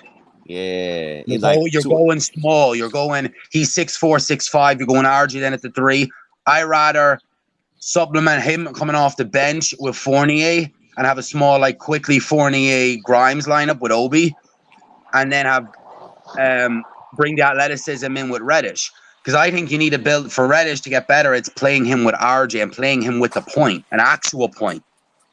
Yeah. Because I don't think there's some of that. I watched a lot of highlights. He looked good before he was traded to the Knicks. He went on hot streaks where he was getting healthy and he was getting into his own, and he was putting up, like, him and Trae Young. The communication was there. You've seen it, and then he got traded. So I think him with a real point guard that can get him the ball where he should be, like, cutting to the basket, alley-oops. That's it. Because people forget Cam's like crazy athletic as well. Yes. Sure. So that is brought into the team. You need that athleticism in the lineup. And to me, it's like you need to start. Cam needs to be starting day one at the 3, or you move him. Yeah. He also got to buy in. Because you wasted that 19th pick. And I know the 19th pick wasn't, or the Charlotte pick wasn't much. Like, Atlanta just moved it. But that still could have been better off in our hands than having Cam rot on the bench and then get moved or let go for nothing. Yeah, he got it. He's almost forced to play. But he also the Knicks aren't good enough. The Knicks aren't good enough to have that young talent sit on the bench. This team's trash. Right. And the camaraderie he has with RJ and that young explosive nucleus of these guys. But isn't RJ in Canada? Ain't he playing for Canada right now? No. So he pulled out. I think he had some little injury and he pulled out. Okay. So let him get healthy and then get in the gym with the young guys. That's like, if he want to be that leader, get with Cam, call the meetings. Like, yo, we in the gym right now, everybody. I like that. We hear Grimes and Quickly and them training together. I wonder is Cam working out with them too? Because all them young guys that they going working with Tibbs all summer, most of the summer. But Grimes gonna be good because Grimes going to the summer league, McBride and them, so they got to work out regardless. So right. Hey guys, let me do this real quick, just real quick. Right. So NEF, thank you for the generous contribution. NEF says, thanks for all the content, Freezy. Where are you on Grimes? Could he actually replace Fournier game to game? Is he starting material yet? All right. So to answer that question, I'm higher on Grimes than a lot of other people, right? My deal is, I think he has a ceiling, right? But I don't think he's close to that ceiling yet. I think Quentin Grimes is a solid NBA starter, right? A solid NBA starter. I don't think he's in a borderline all-star. I don't think he's an all-star. I don't think he's a generational talent. I don't think he's a franchise player. You know who he is? I think ultimately Courtney Lee. Right. That's who he is. Courtney Lee, Danny Green, those type. Right. So ultimately, I think he's going to be a good NBA starter. Is he ready to start right now? No. Right? Because he has to learn how to attack closeouts. If you're a guard and you can't trust your ball handling, you're not an NBA starter. If you're a guard and can't dribble, no, you're not a starter, right? But if he comes back with an NBA handle and the NBA decision making for the guard position, then yes, I could see him starting over Fournier right now. But Fournier, at a bare minimum, will attack closeouts because he's got vet savvy, right? He's got vet savvy. He knows how to attack the closeout. He knows he's not going to get all the way to the basket. So he threatens other defenders so that he can pass the ball to somebody that can get to the basket. Yeah. Grimes is not there yet. I mean, he started to show a little bit of it before he got hurt. It's just after the injury, he kind of. I mean, it was just a tad. It was a tad. It was like you know how they put a little bit of salt on the end. Yeah, like little it wasn't that much. It wasn't much to see.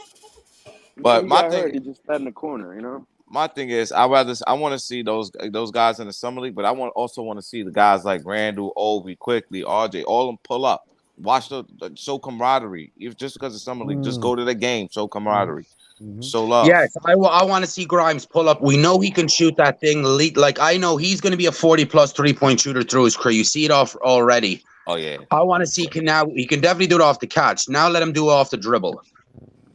That's what I want to see him doing is nothing crazy, no step backs. You're basically coming off a screen, one dribble pull up. And that's what I need to see, and see him doing it in summer league. And Joe, and to that point, you notice when Obi Toppin started attacking closeouts, his scoring went through the roof. You remember when teams closed out on Obi, they did the slow closeout? Right, yeah. And Obi would just shoot the three from the corner, and it'll look bad. When Obi started attacking those closeouts, whether going right around the defender or driving baseline, right, they started closing out faster, right, and so Obi could either drive baseline off the catch instead of waiting for what the defense could do, or if they just didn't close out, they were like, "We ain't giving up baseline. You just shoot that three." And guess what Obi's Toppin started doing? He started shooting that three. Yep. But you know, that's worth ethic with Obi. It's like he's starting to be like, all right, if I want to get more minutes, there's two things I have to do. And I think Thibodeau's drilled it into all the younger guys that weren't getting crazy minutes last year. It's if I'm going to get minutes, I need to play defense and I need to hit the three. And then you've seen Obi doing it. I want to see Obi continue to hit the three. Because even if Obi's not as good as Randall or this crazy player we think he can be, but if he could play a little defense, has that athleticism and can hit the three consistently, then that opens up everything because the floor spacing. Right. So he needs to keep getting better on that three because that's all it is the three. If he can hit the three consistently, we're good. Right. Then he's an NBA player. But if the three is up and down and his defense is up and down, and you talking he'll from never the top, get consistent minutes. not the side, from the top of the right, the long range. No, he said the three, at least from the top, not from the sideline, from the side. On the corners. Yeah, no corner threes. He's saying he want to see. Anywhere in three. If anything, the corner three is probably your better, more efficient. Okay. Because that's when point guards are driving, you're gonna have two guys in each corner, or at least a guy in one of the corners. And one of them guys, like, if Obi can't hit the corner three, his guy ain't gonna defend him. Right. So once he hits the corner three, it's like, okay, he can get the door in the corner three, and then you start working it around, and then you're like, okay, I have to go. You know who thrived in that role, Joe? I'm gonna tell you who thrived in that role, especially against us, because the Denver Nuggets have a power forward named Zeke Naji, who was going through the same thing that Obi was going through, right? And you notice when he started hitting that corner three, his game elevated. You saw it against us. A lot of y'all was like, "Who is Zeke Naji?" Yeah, I don't even know. Right. But that game in Denver when he was hitting those corner threes, the coach was like, "Yo, we've been telling him about this all season, and he finally started doing it." Because that wasn't Obi's game in college. Like, he used to throw up maybe 2 or 3 threes and hit one of them, but it wasn't his game. Everything was going to the basket. Yeah. Now, but he also played played like center a in five, college. he had the spacing. But the problem now in the NBA is like he's not going to be that focal point anymore, so he has to learn how to hit the three. So do it that said, do you think Obi he played should center play? in college. He played small ball center in college. His whole last year of college, I think he was playing. His national player of the year, and he was bigger and stronger than everybody else. You know what I'm saying? I don't dislike Obi, but there's a lot of fans that are like way too high on him. Like this guy, I hope he becomes something better than he is right now, but his defense is what needs to improve. He would have got more time if he played center. You know, Thing he's with taller Obi, if than he went Randall. to a bad team, like if he went to a bad team for his first 2 years, like OKC or something, he was at ball out. I think he'd be ready to be an all-star sooner because he got to work through his kinks. Problem with the Knicks was 10, 15 minutes here, 5 minutes this game, then 15 minutes here, 20 minutes. Like, But you saw he started it's like getting with more players, minutes they once can his be defense got consistent better, minutes right? to get consistently better. Right. Yeah, But I think the Obi reason he started is getting more minutes is because his defense got better. Like we talk about him like he's an all-star, but he can't beat out a 36-year-old because he can't play defense. Hey, somebody got some background noise. Hey, whoever that is, if you can eliminate that noise, man, it'll be clearer for everybody else when they speaking. Shaw, what's good? What's good with y'all, man? How you feeling, baby? Into it. Salute, man. Top of the morning, y'all, man. Salute, how you feeling? You good? You good? Enjoying it, so man. Enjoying the show, man. You feel me? Enjoying y'all conversation, man. Right. Yeah. So do y'all think Obi should have played in summer league this year, just one more year? No. Nah, I think you don't think I don't think so. You don't want to Kevin Knox him. That killed Knox's confidence. They sent him to the summer league. Zion made bits of him in the first minute of the game, and that Knox was done for after. Yeah, but Knox is a different. Knox is like a crybaby. He'll take everything to heart. Like he may not show it physically, but in his mind, he's like, they don't like me, and it bother him. That's a little. I don't think he should play summer league because at the last 10, I think he played out of the summer league the last 10 games. I think he was going to go into the summer league before that though, and then the last 10 games of the season, he played himself right out of that. And that's what I was. Okay. That's what I was about to get into. I think like his last couple of the games towards the end of the season prove he's a starter. But then again, that's why we have to go back to our bonehead decisions. What was the point of drafting him if we had a stud like Randall? I never understood that. You know what I'm saying? Because I'm like, dang, like he was 22 when he got drafted. So his time in the NBA is very limited as far as years wise because he's kind of older rookie. You know what I'm saying? So I didn't understand the signing. I mean, the draft because I'm like, we got Randall and then we gave Randall the bag. So I'm like, I don't, you know what I'm saying? It's the same thing with Brunson to IQ to me. Even though Uncle Freezy said earlier he feel like he gonna have a standout season. But what if he do have a standout season, which I'm expecting him to have? What if he have a potential season to what a Darius Garland just got? What do? We just gave Brunson $100 million 4 years. So that's what I'm saying. Brunson. Yeah, but here's the thing. I don't think that IQ only is going to be the point guard for having better players. Yeah, I don't. Our player gets better. That don't even make sense. I don't even think IQ is going to be good at point guard. Like, only I'm Knicks sorry. fans will get mad if your teams get better. Like, look what you're saying. Like, what do we do if he gets better? No, I'm not. No. That I'm saying money wise. I'm not focused on team. I'm focused on the money. We just gave Brunson $100 million. Hold on, I'm saying $100 million is not a lot, dude. Hold on, listen. Not a lot in today's market. You're bugging. No, what he said is like if quickly earn starting minutes, what do you do with Brunson? Let me land so you understand the conversation. I'm saying basically IQ is in his third year. Okay. Just like Darius Garland was in his third year. He just got $100 million 90. He just played to all-star potential. When Jalen Brunson was in the playoffs, he played harder because he was entering a free agency. And when you play that good, that's a resume to why you need the bag of, listen, look what I just did and so. So that's leverage of you getting a bag. I agree with Uncle Freezy. I expect IQ to go off this season because he's in his third year, knowing he's in his rookie deal, potentially getting a bag. He's going to go off, bro. He's going to because he wants the money. He has to show improve this season. Yes. Yeah. Hey, because he wants a contract. Hold on, y'all. Let my man cook. Let him go. Go ahead, bro. He won a contract. So I feel what Uncle Freezy was saying earlier. He's gonna ball. But what if he ball to the potential? I'm just saying hypothetically. What if he ball to the potential of a Darius Garland? What if he reach a 21 and 10 All-Star level? Because that's what got Darius Garland an All-Star, and he just got 190. So at the negotiation table, when he showed his resume and he said, "Hey, I've been here the whole time. Y'all gave me a shot. Don't get me wrong, I'm going hard because don't get me wrong, that's obvious. He want the bag.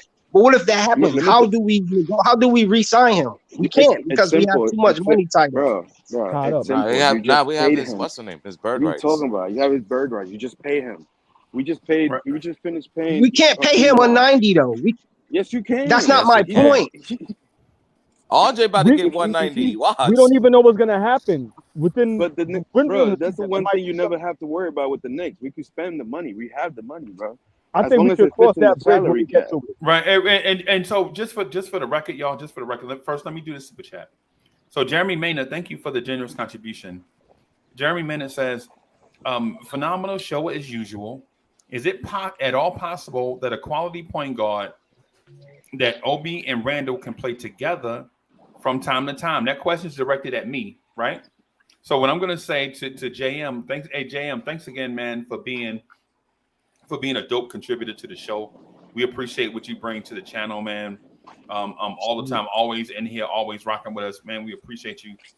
What I'm gonna say to you is this: is with the point guard, I think you can see Obi be unlocked and Obi and Randall play together. Now, with that said, Obi Toppin and Julius Randle are not the same type of power forward, right?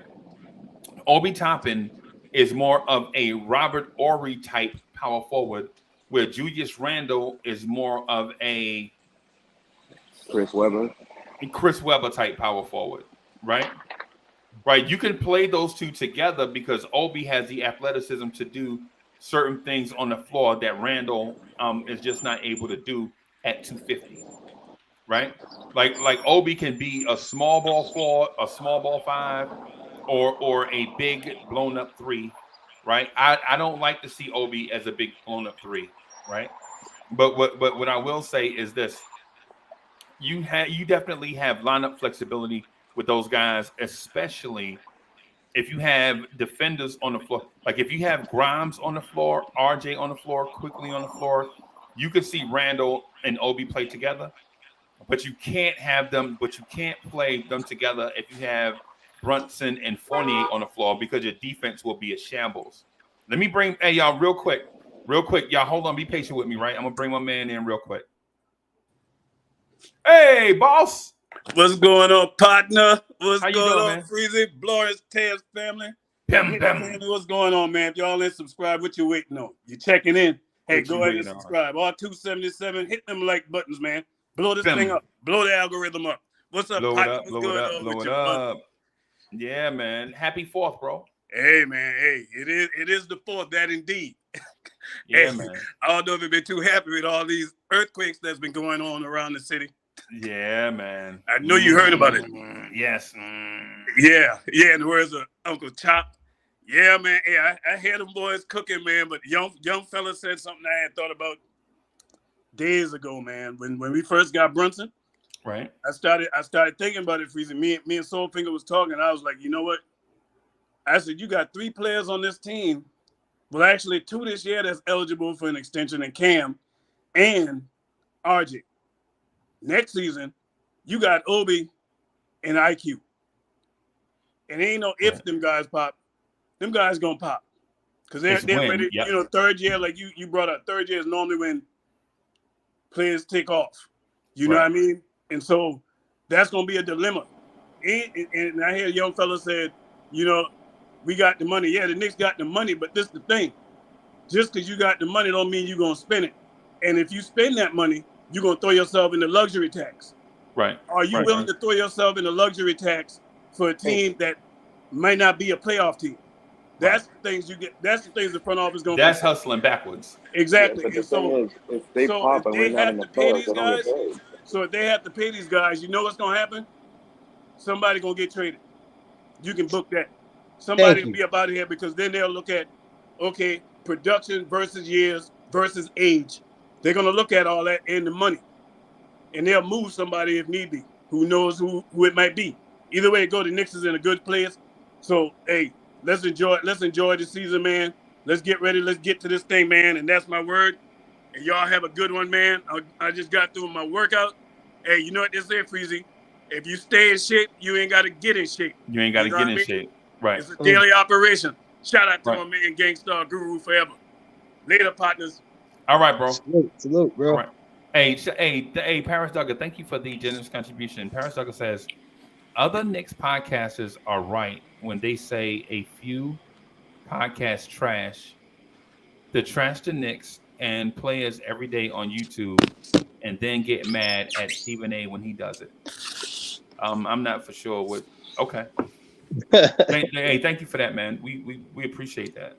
I think he's just trying to say that Knicks podcasters be trashing the Knicks, and then we get mad when Stephen A's trash the Knicks.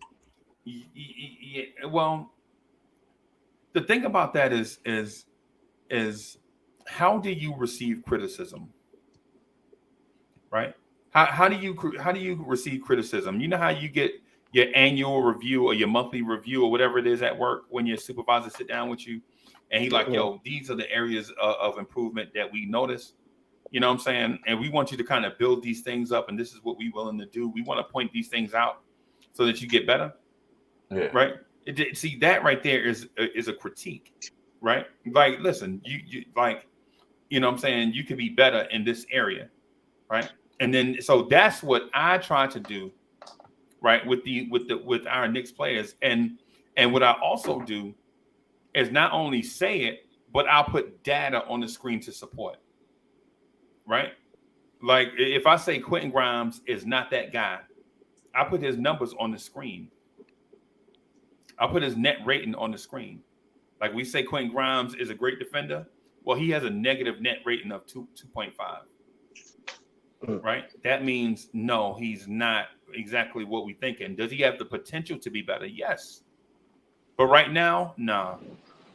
Right? By the way, I'd just like to point out Randall was the 18th best defender in the league, and you keep saying he's a horrible defender. By the way, his defensive efficiency was the 18th on a bad year that he wasn't trying. Just wanted to say that. Right. Last year he was the fourth best forward. Right, when Reggie Bullock was here, he was the fourth best forward. Right. Yeah. So, so Paris Duggar, thank you for the generous contribution. Paris Duggar says every day, not every day. We kill them every. No, man, we don't want to go through this. Okay, whatever, man. Whatever. I'm not going down that road with that. Uncle Ron, because that's come on. Just constructive criticism, man. That's all it is, man. At the end of the day, we're gonna tune in. It's not like all of us is not gonna be tuned into Knicks games. Like, come on, guys. Like, we just at the end of the day, it's our team, and we just. Like, we're not in the, like, that's why it's debatable, because we're not in the office negotiating. So all we can do is elaborate on what we see in the public. So that's what we're doing. You know what I mean? It's just a perspective. That's all really. But that's go ahead. Oh my bad. It's like you could talk to, like, if I could talk to Audrey, I'd be like, oh, you improved a little bit on shot creation, but now can you improve on finishing? You can get to the spot, but now can you finish? That's all it is. That's all it is. Facts. It's not like you necessarily want to see our players be bad, but it's like also they deserve the criticism from going from a 4th seed to a 11th seed. Like that's crazy. You know what I'm saying? So at the end of the day, like that's a crazy traumatic drop off. You know what I'm saying? We was a 4th seed, and now we wasn't even in the playoffs. So it's like at the end of the day, it's like where we going like that. You take away all the actual facts of everything that happened in the season. You just saying, oh, they went from the 4th to the 11th. Like, bro, we didn't have a point guard. Our best defender got traded away. We got a small point guard with bad knees who was in and out of the lineup. There was a lot of things to contribute to this. It wasn't just we dropped off. Everything that made Julius successful the first year, they kind of took it away. They took it away. Like, he didn't have a they're playing the defensive end with Bullock in the 2-man game, with the Bullock hitting threes and being able to defend. And that had an effect on RJ too, because I think RJ could have even been better offensively if he didn't have to guard the best man every night.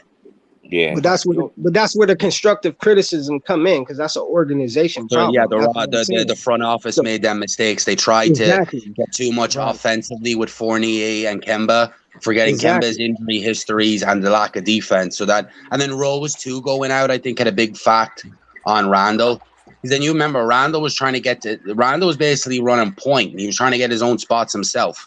Mm-hmm. So now him trying to waste energy and ball handling trying to get to his spots. You have now a point guard that can get him in his place and one that can stay healthy. Thing now with Rose can do it, but Rose can't be there every night. Everybody complains about Randall also turning the ball over. Every high usage player turns the ball over. Like Jokic turns the ball over more than he does. Nobody complaining about him turning the ball over. And how many times Westbrook turns the ball over? Exactly, Westbrook, Right. Doncic. The list goes on, bro. Trey Young, all these guys turn the ball over more than Julius, but he gets all because we mad at him over a thumbs down. We're gonna criticize him more. It's not. I don't even think It's a little more than a thumbs down. Yeah, exactly. He's smacking the computers out of the assistant's hand and all of that. Like, chill, bro. You ain't got Jimmy to do all Butler that. almost fought a coach, bro. Yeah, but that's not good for But Jimmy Butler. He makes up for it, but Jimmy Butler makes up for it by taking his team almost to the Eastern Conference Finals. So at the end of the day, it's the function what we seen, but on that court, it ain't no dysfunction. It wasn't no dysfunction on that court. Like that's easy to criticize because it was publicized. But at the end of the day, they made up on that court. On that court, it didn't show no dysfunction. Yeah, and at the end of the day, it's not just disrespecting the fans and the coaches. You kind of disrespecting your teammates when you do stuff like that too. So it's like you gotta. I mean, respect go a long way. You gotta keep. If you're the leader, you gotta be the leader. Right, you gotta be the leader. Right. Yes. It is what it is. And that's what I was saying yesterday. Like, not to even go back on Brunson, but I was just saying, like, I think it's New York pressure, bro. Like, he got the bag, and then like New York, like, okay, you got the bag, but you got to keep it up. And that's expected. That's expected. So it's like you can't get mad or you can't criticize when you're trying to be a leader. I feel like that was Melo's problem because Melo never learned how to be a leader. That was the big problem from when we was against Indiana in the Eastern Conference Finals. Jason Kidd. I disagree with that. Melo wasn't on the court, on the floor leader. Locker room leader. Yeah, he was not on the floor leader. He was if you hear Shumpert and all them talk, they all big him up and say he always took the arrows for them. He always, like, if you hear they interviews, they always say it. Always saying. But JR also said Melo is more of the show it. I'm gonna show you how to do it. And LeBron after they won the championship, he said the difference between Melo and LeBron. He said Carmelo is the more of I'm gonna show you how to do it. I'm gonna put the team on my back. I'm gonna just show you how to do it. Right. He said LeBron tells you how to do it, like show you like detail wise, show you how to do it. He didn't slight Melo at all. Miami to learn to do that too, though. He wasn't doing that before he went to Miami. He went to Miami and he learned it from people that had done it before. Right. But also too, but he backed that up too by winning in Cleveland and winning in the Lakers. So I understand what you're saying by winning, but he got more weight. He got more. He got more rings than the person he so-called learned. Yeah, but it's so I don't understand. Hey, just real quick, man. Paris Ducker, thank you for the generous contribution. Paris Ducker says you're on YouTube being viewed by thousands like Stephen A. Smith. Man, I wish. I wish. Hey, man, do you know how dope the show would be if we was viewed by millions and millions of people like Stephen A. Smith? Bro, I wish we was. And then plus we could, if we were viewed by all those people like Stephen A. Smith, we can turn this negative narrative around about our team, and we'd be doing, and I'd be doing it with Shy and Joe Madden, bro. All of us would be celebrity Knicks fans, man. If we had the millions of views that Stephen A. Smith was a clown, man. He's not even a real Knicks fan. Yeah, crybaby. He's a clown, bro. You know what he does? He's what the ESPN uses to make fun of Knicks fans. Yeah. He got, bro. He got to do that with Steve's money, bro. If you spoke to Stephen A. Smith about the Knicks man to man, I guarantee he'd tell you the truth. I all think this ESPN stuff and the YouTube stuff is putting money in his pocket. Every like he gets is another dime. Same thing with the Cowboys. Why do you think he troll the Cowboys, bro? It's all about money, bro. He troll the Cowboys, and he don't really hate the Cowboys, but it's a bag behind that. You know what I'm saying? So it's just like at the end of the day, like. it's all money. It's all trolling. Yeah. He trolling. At the end of the day, Yeah, it's almost like if James Dolan banned that man would be so hurt. If James Dolan banned that man from the Garden, he'd probably cry, man. He just be trolling. I guarantee. He said he wasn't guarantee watching you. the game. He said he wasn't going to the Dolan's not Garden. part of it, bro. Do you believe that, bro? Part of it too? Nah, he will be. Even bad publicity is good publicity. Of course, he'll go back to the Garden. that's what ESPN writes him a fat check to commentate games from the Garden. Yeah, exactly. He ain't gonna say he like after the draft, I'm not going back to the Garden. No, you'll be back in the Garden because ESPN will pay you massive money to be there. He'll be there within 20 games. Let us the first 20 games. Let us be 14-6. He'll be there. Don't worry about it. He'll be there. Well, he better watch his mouth though, because James Dolan will ban him. So that's what I'm scared of too. Because I'm like sometimes he can go like a little hard. There's only one person that I want to be banned from just talking about the Knicks all the time, just because he was a net, is Richard Jefferson. He pisses me off all the time. I agree. I can't stand that clown. Like, bro, the Nets is in he's the shambles. corniest. Like the Nets is Him in and Perk shambles. is the corniest guys right now, bro. I don't like Perkins either. The Nets is so horrible. They're the only ones like, to big you up don't the want to move say that they nothing. did. Yo, I hate Jefferson too. He be Like the Nets is in shambles, but he doesn't want to say nothing negative about him. Like, bro, you was like, be honest with yourself. That you was. He got. But the Nets never did. The Nets haven't won anything either. Like they don't win either.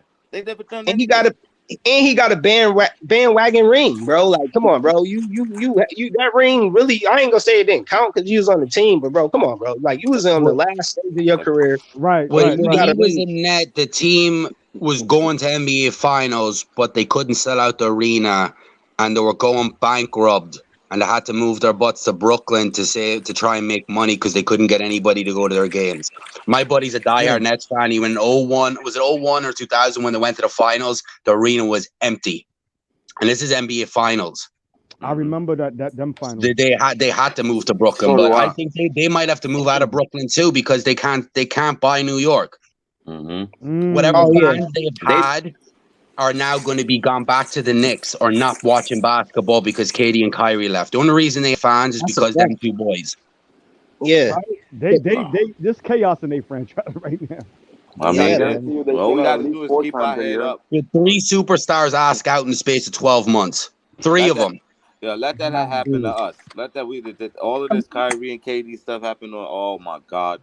Right. Imagine us. Jesus Christ! Yeah, they'd have killed us, bro. They'd have definitely killed us. We dodged the bullet. I'm gonna be honest with you. We dodged the bullet. But we still still to not even offer KD a contract or an interview was crazy. That's not how that works, man. That's not how that worked, bro. He wanted a match. They told him he couldn't come here with Kyrie. And he's like, I'm going over there. And they started talking shit about us. Yeah, because he was salty. He was salty. Because it's not fun to talk no more. Right. Like because they couldn't let him come with his little buddy. That's really what happened. And look what his little buddy did him. Yeah, man. Hey, Kyrie is delusional, bro. We all know that. Hold on, y'all. So, hey, Paris Douglas, thank you again, man, for the contributions, bro. We really appreciate you, bro. No doubt. We appreciate you. Not just the super chats, man, but the what you bring to the show every day. He says maybe not live, but all shows are watched for info. Right. No, I feel you there. I feel you. I feel you there, and I appreciate that. And so what I would say to the Stephen A. Smith and the other celebrity things, man, listen, y'all, it's as simple as this. Man, I love the opportunity to come on and chop it up with y'all about a thing I'm passionate about, the Knicks. Exactly. And y'all are passionate too, because I watch y'all and y'all will legit talk over each other. Y'all like, man, I got something to say. You know what I'm saying? Y'all will talk over each other about these Knicks, meaning we could be here for 6 hours and y'all won't go nowhere. Maybe go smoke a cigarette, maybe go get a drink of water, maybe go pee or something, use the bathroom or something, but y'all be right back. You know what I'm saying? And chopping it up. You know what I'm saying? So that barbershop talk. So yes, are we passionate about these Knicks? Yes. It's passion too, man. Passion. Right. And do we feel like we have something to say about these Knicks? Yes. Yes, we do. You know what I'm saying? And so are we always gonna agree? No. No, we're not always gonna agree. But the cool thing is we're gonna be here.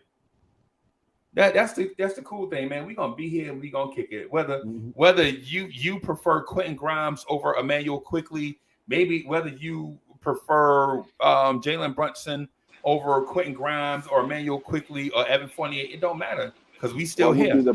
What would be the point of this if we all agreed? You might as well just do Right. like a documentary and telling us what to think. You know what I'm saying? It's like, Right. If friends don't argue, something is wrong.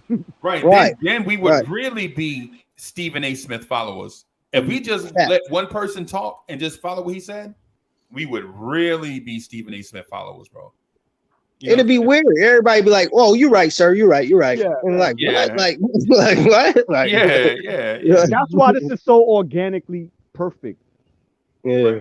It's organically perfect. Yeah, man. Yeah, man. And so Chop, thank you for that too, man. Hey, listen, Chop, I've been meaning to tell you, man, I really appreciate you, man. You know, I've been real busy. Yo, usually, and for those that don't know, usually I call Chop like once a week and make him get on the phone and talk to me. Right? Chop be like, yeah, man, I'm in Brooklyn, man. I gotta go to the Bronx real quick. I'll be like, nah, hold on, partner. And then I talk to Chop for like 2 hours straight, and all he do is listen. You know what I'm saying? But here lately, man, with me trying to grow this channel and vibes and stuff, and a job and some personal businesses, some portfolio management stuff, and a family and a wife and a puppy. Things have been crazy. You know what I'm saying? And I don't even bother you. Remember, I used to call you all the time like, right? I don't even bother you.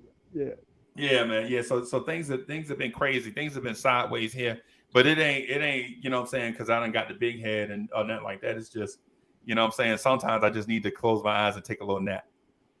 You know what I'm saying? You're the hardest working man I know. You do late night, early morning, in between, jobs and stuff, and I'm like, how do you do this? And work 10 hours a day. The late night jobs, all this. Yeah, man. It's a You lot better of take stuff. a break. And got a puppy and a puppy that be trying to. We just put some new floors down here, and I guess the smell is driving them crazy. So he just like to pee everywhere. He 4 months old. He ain't supposed to be peeing indoors. You know what I'm saying? You gotta get them big Pampers. You know them Pampers they have for the old. What kind of dog is it, Uncle Freezy? It's a pit bull terrier. It's a blue nose pit bull terrier. Oh, I got two right. I got two right here. One looking at me, the other one in the little pen thing, real quick. That's crazy. I'm actually about to buy a bully today. What you think? What? Okay. What American pit? The American bulldog? No, wait. Those dogs, they head is bigger than mine. The American pit bull. I was like, holy moly. Oh, you got a dog too, bro? Oh, blue nose right here. Oh yeah, I definitely got to buy the dog today. Then down because my kids want a dog. I got two daughters. They like, we want a dog, Dad. I'm like, all right. You're gonna get that dog. You're gonna get that dog. Yeah, I gotta get one. And just real quick, so for those that don't know, we always have fans of other teams in the chat, and they always show us love. So I always try to show them love back. But Danny Trial, thank you for the generous contribution. He says, not a Knicks fans, but I respect y'all's hustle. Keep up the great work. P.S. Let's get Whoopi Goldberg on the coaching staff to boost morale. What was that, Eddie? Yeah, man. Yeah, oh, wow. She's a low-key good coach, though. Who is team? Who's team? Y'all know his team? Uncle Freezy? But he probably hear you, so he probably responded in the chat. Yeah. You know what's the problem that really annoys me? The media wants to tell us how to build the team with it from their perspective, but then like how every other team with success is building it. But just because they're building it that way, that won't necessarily mean that we have to. Everybody, the end goal is the same, but everybody's steps is different to get to the end goal. Me and Chop I could see Chop get $1 million, and then I'll be like, oh, he tell me the steps to take, but it might not necessarily work for me. I might have to do it another way and still get the $1 million, but it might be the same steps that he took. So that's what annoys me with the media with us. Like, let us build, let us cook, and then if it don't work, then you can chop our head off all the time. But if not, leave us alone. Let us be. This time is different, right? I hear what that's my whole point about this front office, bro. Let them cook. It's been 2 years. Like chill out. You know what I'm saying? Like y'all want the big move right now, and at the same time you want them to play the kids. That's just, it don't even add up. Yeah, but I think it's only just because how good the East is getting. Like I can't front, man. That playoff series, man, was one of the best in a long time, bro. Like that playoff series last year, bro, was great, bro. So it's just like the overall, even like when you see the 6 seed, even the Bulls, even they was 10 games over 500. So it's just like the East is getting better, and it's just like some Knicks fans like me, I just don't understand. Like looking at that, move for panicking of what somebody else is doing. I'm not saying that. I'm saying basically that's what it sounds like you're saying. No, I'm saying how like we're not like hopefully our moves is not done because silent Jalen Brunson to me is not trying to compete with what I seen last year in the playoffs. And I get what you mean by grooming and growing the kid, but if that's what we're doing, then we're looking like a playing team. You know what I'm saying? Let me ask you. Fine to look like a playing team, right? Let me ask you this directly. First, let me say this to Donnie. Donnie says my team is the Mavs. Thank you for that contribution, bro. Oh wow! Hey, Sean, let me ask you this. Yeah. What if the front office feels like they already have the weaponry on the roster? What if they found a kid on the roster and they feel like, do I go get TJ Warren and sign him? Or do I put Cam Reddish in that role and let Cam Reddish become what everybody thinks he is? And that's just an example. Now, I'm not saying it's Cam Reddish. That's my point. But what if that's the case? Do you have any thoughts on that? I mean, my only thought I would really have is just like basically, I don't think that will put us in contentions either more. But I would, like I say, I'm a Knicks fan, so I'm respecting the grind. That's what I'm trying to tell Brody. Like, I'm not disrespecting the grind. It's just a little bit of questionable. It's questionable to me. Like, okay, basically, like, okay, bro, like, look at the Clevelands. Like, I see they building good through the draft, but our team didn't play that. We young just like them. And we have a good coach. You know what I'm saying? That's why JB Bickerstaff deserve a lot of credit. He had that team playing very, very well and had them in tight games. That's more what I would like to see from my team. And that was above 500. We wasn't even 500 this year. I know people say you got to take a lot of factors into the game, but also Tibbs' idea was to start Burks at point guard and never gave Quickly the chance. Like I said yesterday, we never seen Quickly as a start. Hold on. We never seen Quickly start at a 5-game stretch at all. So how do we know if he a good point guard or not? That's all I'm doing it off the bench, dude. But what do you want mean? to know? You want to know the difference? Point off the bench and he wasn't doing it. What do you mean doing? Was Alex Burks doing it off the bench? He was doing a better job according to our coach. No, we was a 4th seed, bro. I think the coach didn't practice. I think I know the difference though. I know the difference between the Cleveland situation and the difference is they gave their draft pick the chance to do what he gonna do. They gave him the ball. Right. They didn't give RJ the ball. They never give RJ the ball to do what he gonna do, except the second half of last season, and it was already too late. RJ and Randall had like 1% different in the usage rate, right? Nah, it's not the same, bro. It is the same. They got the ball. Nah, look at. All right, let me ask you a question. Yeah, it's not the same. When Ja got to Memphis, did he get the ball immediately? It's different. Nah, it's not. Hey, wait. Hey, if you ask a question, you got to give that man time to answer your question. You know, my bad. You can't set him up with a question and then bash him as soon as he starts. If you got something to say, Rivera, just get to it. You know what I'm saying? You know what I'm saying? You got to respect that man's space. Like you know what I'm saying? Like when you start cooking, I'll calm everybody down so you can cook. You know what I'm saying? That's what we want to do. Hey, my fault. So Christian, listen, man. Go ahead and answer that, and we're gonna sit here patient while you answer that. It's different because one, they play different positions. Ja's the point guard. Usually, the point guard has the ball in his hand.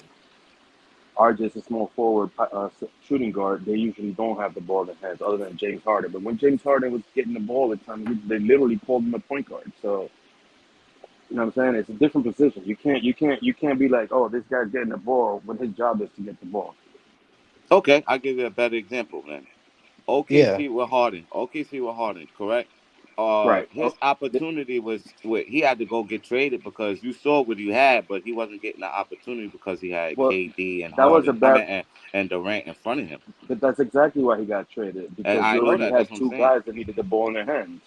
That's what I'm saying. No, he got traded because they didn't want to pay him. Right, because you already had two guys that were MVP Well, caliber. shouldn't we No, it see? was being cheap. They had the money to pay. They could have kept the three together if they really wanted to. They just didn't But want to shouldn't pay we it. They shouldn't we chose. see what They RJ could do? paid. They ended up paying what's his name, Ibaka. It's not like they didn't pay somebody. They just chose Ibaka over Harden, which made more sense for that team at the moment. Except, let me do something real quick, Christian. Let me do something real quick. Let me bring in CWC, the bomb. CWC, the bomb. He dropped bombs like Woj. What's good, CWC? Nice. What's good? I'm gonna get to you next, okay? CWC, the bomb. What's good? What's good, party people? What's going on, my smart panel? How y'all doing? Salute, Chilling. Salute. So what y'all talking about, man? I heard T.J. Warren and things like that. T.J. Warren ain't playing in 2 years. What are we talking about, man? Yeah, it's no point in Play Cam Reddish, man. Let him get some minutes, man. Right. So we gotta let our guys shine, man. We gotta let our rookies play and everything, man. So we have to see what they get. We brought Brunson over to take that point guard lead to make everybody better on the basketball court. You know, we ain't have a point guard in like over 10 years, man. We need a point guard. I know we overpaid for him, but we ain't had no choice, man. We need a point guard. Right now with IQ situation, IQ my boy, he my favorite Knicks player, but I had to keep it real. I really don't trust him like that to be our starter point guard. Cause if you think about it on TV, you know Till's gonna be at him all the time, man. I don't want to see that, man. Every session he takes, he'll be yelling at him. I don't want to see that. So Brunson more experienced than Quickly on the point guard tip. You know what I mean? So Brunson just come over here, take the ball out of Randall's hand, so Randall don't have to do too much turnovers, and take it out of RJ's hands, so they could get in their sweet spot on the basketball court. Because right now, teams going to have to worry about Brunson. Then they're going to have to worry about Randall. They can't double team Randall like they used to now since we got Brunson. Then we got RJ. Then we got Cam Reddish. Man, the Knicks is up to something, man. Yo, we're about to make some noise. I feel it this year, but honestly. Last year with those moves we made, I'm like, oh boy, our defense is about to take a hit, but bro, we gonna be good. And so just real quick, Paris Duggar, thank you again for the generous contribution. Paris Duggar said, Judge Cam going forward. Let's see who he is now. I absolutely agree, and another smart take from Paris Duggar, man. Thank you for that, Paris Duggar. He on fire. Yeah, I think Cam coming to training camp for Tibbs is gonna be the best thing for his career. He's either gonna learn who he is, or he's gonna be a backup at best. Hey, check this out, guys. He got all the tools. Check this out, guys. If we do trade Cam, right? If we do trade Cam, I want them to trade Cam to Toronto, and let's get that boy OG. I like OG. I don't think they do. I don't think Toronto do it. Toronto don't do it. I mean, but check this out. We're gonna get on some round picks. We're gonna get on first round picks. They're gonna do that. No, that's too much. You OG for Durant. No, that ain't too much. That ain't too much because you think about it, OG is a defensive player, right? Then he could score. Then he could create his own shot. Then he could play defense on the wings like Durant, Jason Tatum, things like that. So we need an athlete on our team, athletic guy. You know what I mean? Right. So what does that create though? Everybody I feel like is missing a point. Like IQ is in his third. IQ is in his third year. Obi's in his third year. Cam is in his third year. We have guys that are looking for contracts. We have guys that are going to be expecting to get paid. Man, why are you worried about somebody got to go? Because somebody got to go, bro. Somebody has to go. Somebody got to go. Obi wants a contract. Cam going to want a contract. That's something to worry about, bro. Because somebody got to go. And with them signing Brunson, that's a clear statement that somebody has to go. Somebody got to go. RJ want to get paid. That's too much people. So that's why I'm worried about it, because it is something to worry about. Or they probably trying to build a dynasty. I don't know. But it's impossible to sign all them players to a rookie max contract. who's gonna want to expect that's what they're gonna want. I don't see Obi, a first round draft pick, a high top 10 draft pick, not wanting to get paid, but he hasn't played the minutes to deserve it. But he's gonna want the contract. IQ gonna want the contract. Cam, that's a little reach, but of course he's gonna want the contract. But that's what we have coming up. So my thing is like paying Brunson. That's why I don't think we're thinking about this really like thought about this basketball wise, because those guys gonna want to get paid. And if they looking at him, like I said, the Knicks set the market price. They're looking at Brunson, a guy that just had a one breakout season, not disrespecting them, not playing them. Like, I'm glad he got his bag, but the Knicks set the market price by overpaying him.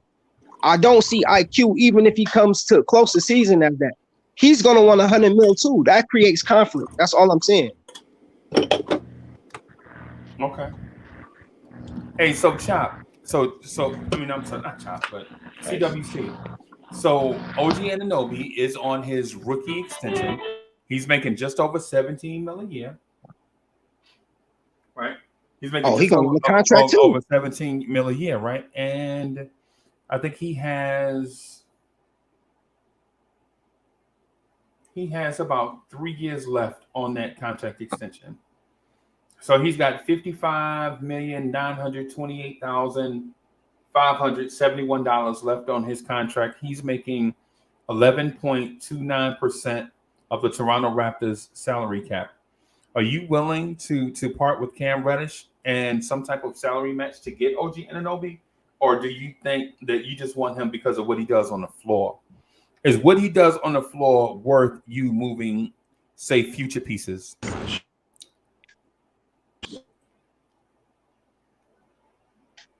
Hello?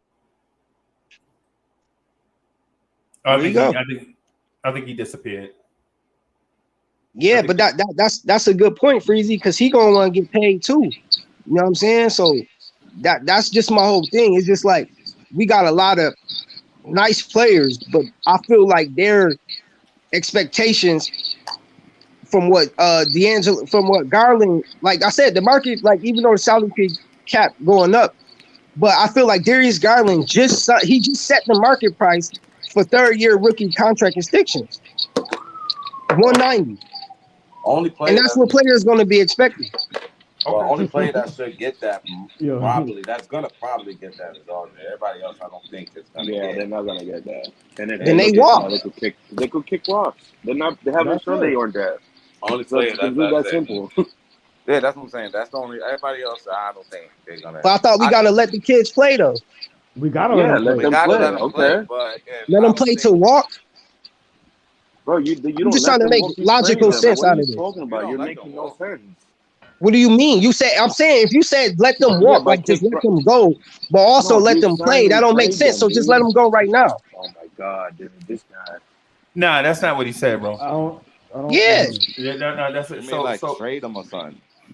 No, I'm just saying, basically, like y'all, I'm elaborating what y'all said. Y'all said basically let them walk. Like everybody can't get paid. So say like we give RJ the 190, we wouldn't be able to pay Obi or Quickly. So just let them walk. Worry about James Dolan's money, bro. Like who cares? That's not how I'm not, bro. That's RJ. That's too much context.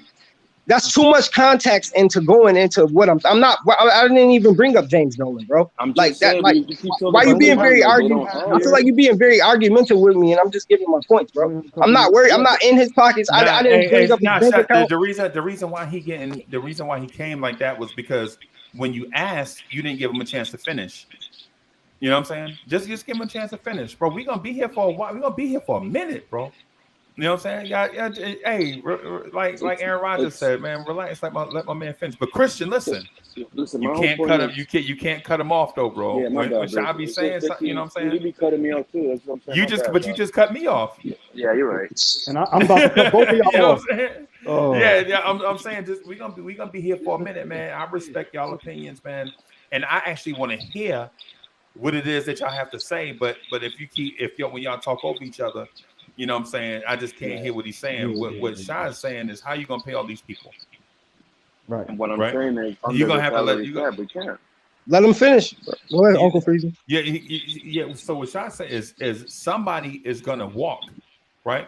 And are you going to invest all your development into these guys, and then come payday, they're going to walk? Or, That's all I'm saying. and right, and what I'm saying to that is, or do you look to consolidate these guys, like package two of these guys that you have to pay, and to say something bigger, something that's better than what they are, like a Donovan Mitchell, right? I'm not saying do this. I'm saying, do you consider it? Do you think about it? I have no Because problem either saying you pay all anybody, these but guys, or you just pay this one guy. Just something to consider. Hey, go ahead, Right. That's all. Christian, bro. That's all I was saying, bro.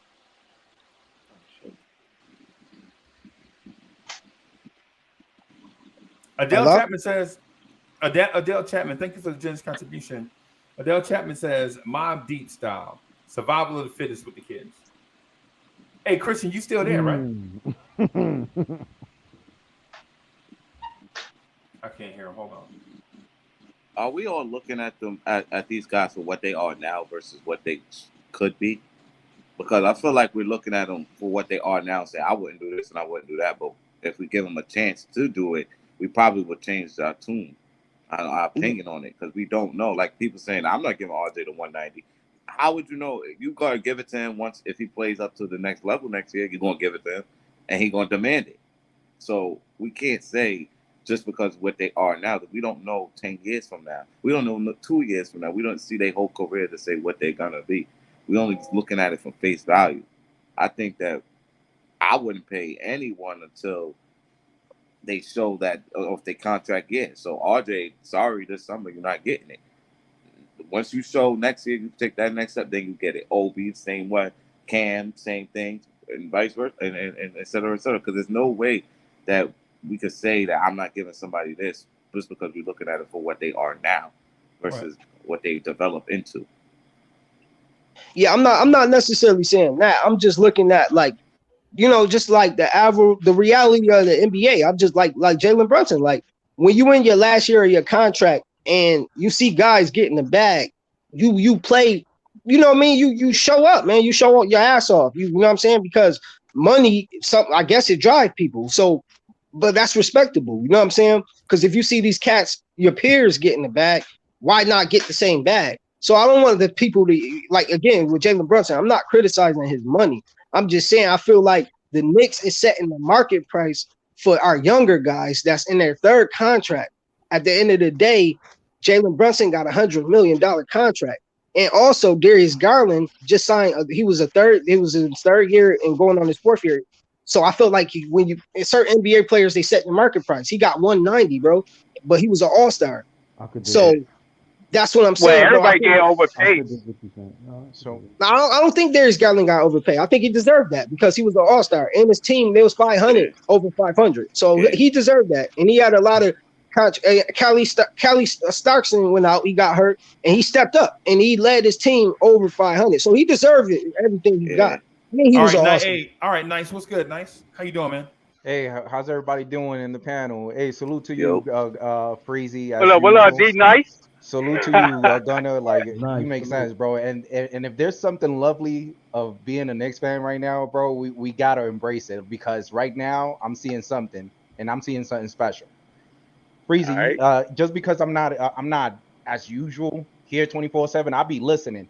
And right out from the bat, you actually even said that right now we are in a struggle of actually being so in the negative that it feels a little bit too safe of just staying in that level and not even thinking about moving in. And that's something special. Yeah, that's something special of saying, because right now what we seeing with the Knicks fan is those that is optimistic, seeing the opportunity of what could actually happen, and those negative. You gotta acknowledge what type of a fan of a Knicks fan you actually is, because right now with what we seeing with the Knicks organization, they doing something special. As much as people didn't want Brunson deserved his money with what he did. I feel like we have Brunson in our team. I feel like we have 2 or 3, and Brunson and what happened with Brunson in what is it in Dallas is that he never had that opportunity. Oh, so now that you see this opportunity, now that you see what I could give you, now you want to pay me? Now he feels screwed because now you won't put me in the shine light just because you saw something special. And I've been trying to do this since day one, but you never gave me the opportunity. That's why I feel like we have a couple of players that has that type of mentality with the Knicks, but we just do not play them. We do not play them. And I'm not bashing RJ. I'm not bashing Julius Randle. Both of them is great players. But it means nothing if you guys are only worried about stats and no ball movement because, I'm just worrying about my points. It doesn't mean nothing. If you go back with what Freezy said early on, back then we was known for not about being a team of stats. It's about being a team of actually unselfish, having that mindset. Everybody playing together. Unselfish and just winning the game. It doesn't matter if you look bad. If it was last season, I'm not talking about the one that we just passed, the one prior to it. RJ had bad games. Nobody cared because we was winning. And it was a beautiful thing because we always said something special. He'll get over it. Don't worry, we winning. We gonna be patient. And if we continue to have that type of mindset, build off on whoever is playing right. If he's playing right, let him play. RJ's not playing right, bench him. He'll get over it. But we cannot keep on forcing something. We are not seeing no type of productivity, and especially we losing games. This goes for everybody in the team. I agree. Can I get an amen? Teamwork. Well, that's what I'm saying. But nice. Just to ask you a question, bro. So, with that being said, do you give RJ the 190? No. I wouldn't give RJ the 190. I wouldn't even give Quickly 100. I wouldn't give nobody. Wow. But listen to this. Listen to this. This is coming from somebody that is an IQ fan. I love IQ. I love what he brings to the table. I love that the ball moves when he's on the court. Plus and minus, he's one of the top in the team. What are we doing? Stat-wise, he might suck, but the ball moves. The team looks like we got something. Everybody hated EP until we actually bench him. We got what we wanted. We put Derrick Rose in the starting position in the postseason, and everybody wanted to bash. Well, the bench wasn't doing their thing. The bench was doing their thing, but everybody was so stick on the starting lineup that nobody cared about screwing up something that was already working.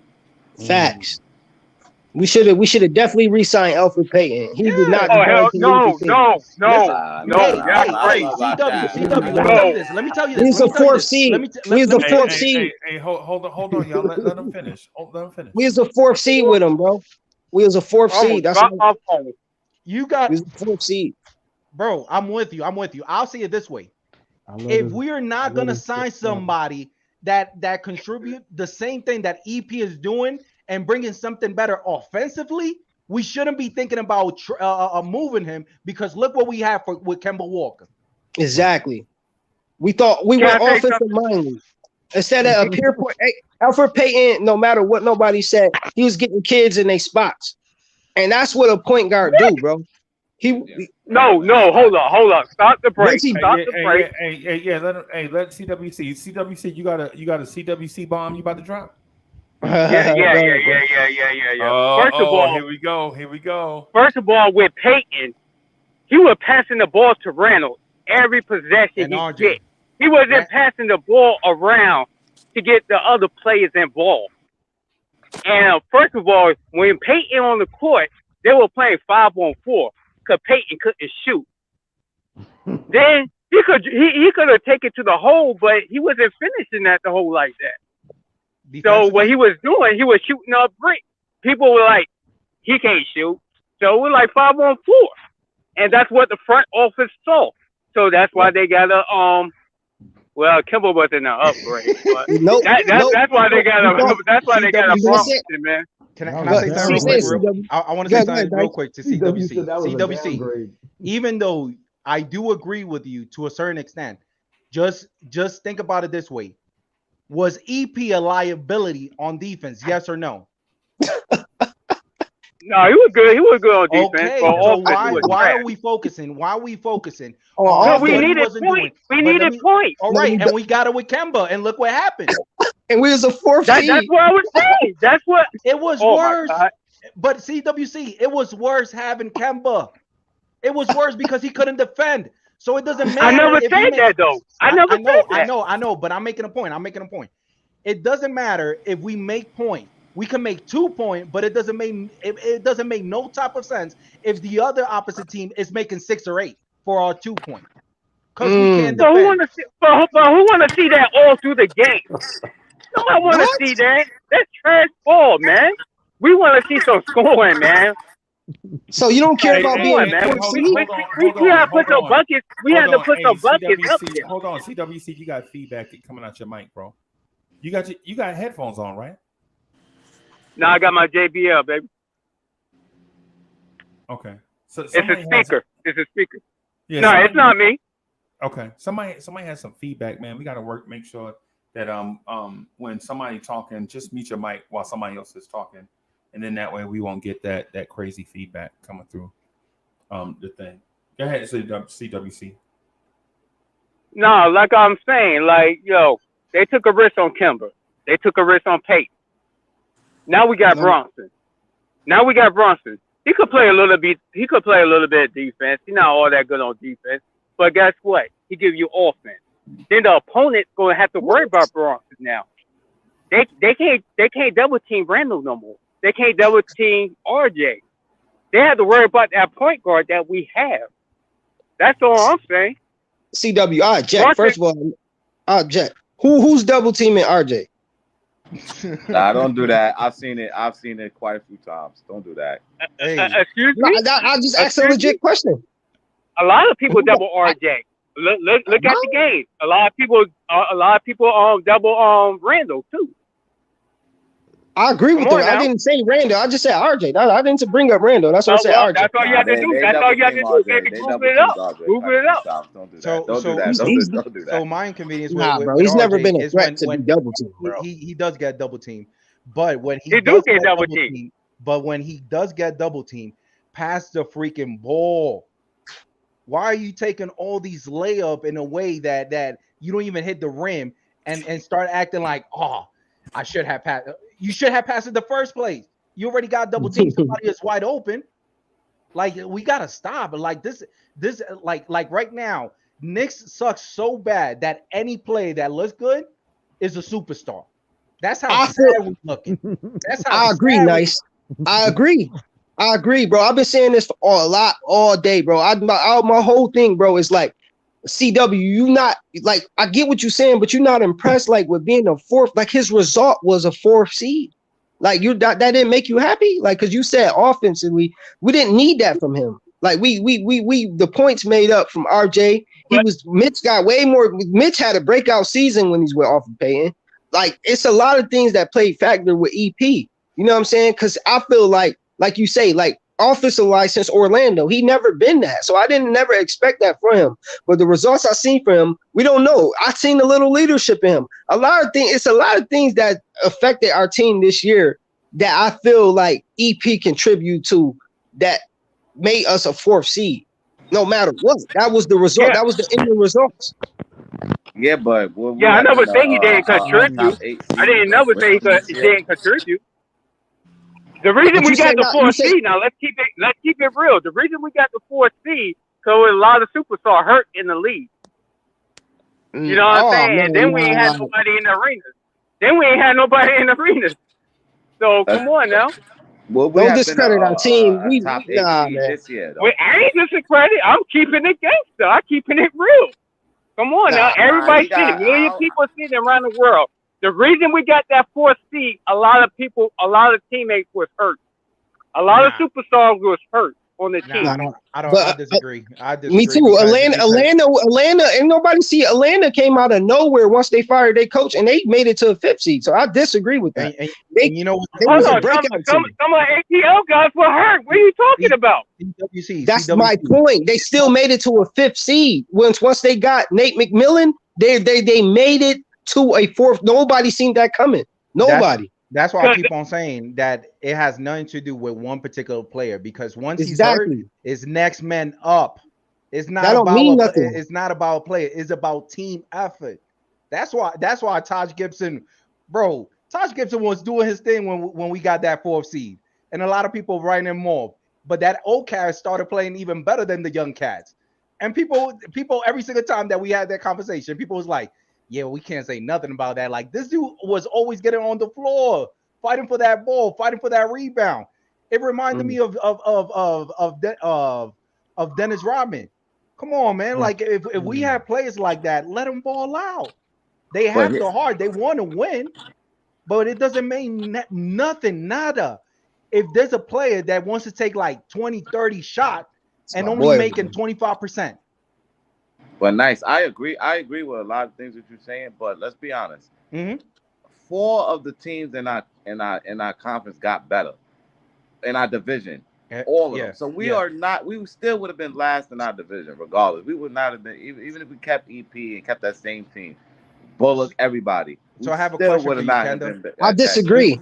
I disagree. Let me. Hey, hold on. Let him go. Let him go. Go ahead. Oh, but listen. If you ask your question, you already know how this goes. If you ask him questions, let that man rock. Let him answer. All right. Let me hear the question. No, you were saying something, Kendall. Oh, I'm just saying, like Philly got better. The Nets, whatever, they still better. They got KD. It doesn't matter. Got KD. We don't have a KD. Celtics, they just went to the finals. Toronto was still better than us. Yeah. So we still would have been last in our division. So even if you kept that same team, I don't think that we would have been in that. What's the name made the play in? Correct. Wait. What's your question? No. What's the question? I didn't have a question. Somebody said they got a question for me. I have a question. I have a question for him. So I just want to review that idea with this question. Do you believe that having the roster of the season that just left, that we just got by, do you believe that with that roster, putting it to that roster that we got that 4 seed, will we even have a chance of having that 4 seed with selfish players, with players that they quit on defense way before time? We wouldn't even be, bro. At that time, I'm pretty sure we would have finished up with 12 or 13 seed. Like, everything that happened was given because everybody was putting in the work. Everybody believed in each other. You have Bullock that control Randall whenever Randall got into a frenzy with anybody. Like, there was chemistry. There was a lot of things going for us. But we pretty much are so, and I do give credit to Freezy what he said at the beginning, is because, bro, we so used to losing that whenever we have any type of hope, we want to keep on pooping on it, saying that, yeah, but he's not LeBron. Yeah, but he's not KD. Yeah, but he's not this. Bro, even KD gave Julius Randle props, saying that what he was doing in that Eastern Conference, I want to get him for the All-Star. Man, he didn't make All-Star because it was lucky. He made the All-Star because it was given to him. Like, he earned it. Supposed to give it. I hope they don't try to fuck us this office. When KD talks, nobody listens. Hey, so just real quick, Paris Duggar, thank you for the generous contribution. Paris Duggar says, Knicks suck so bad.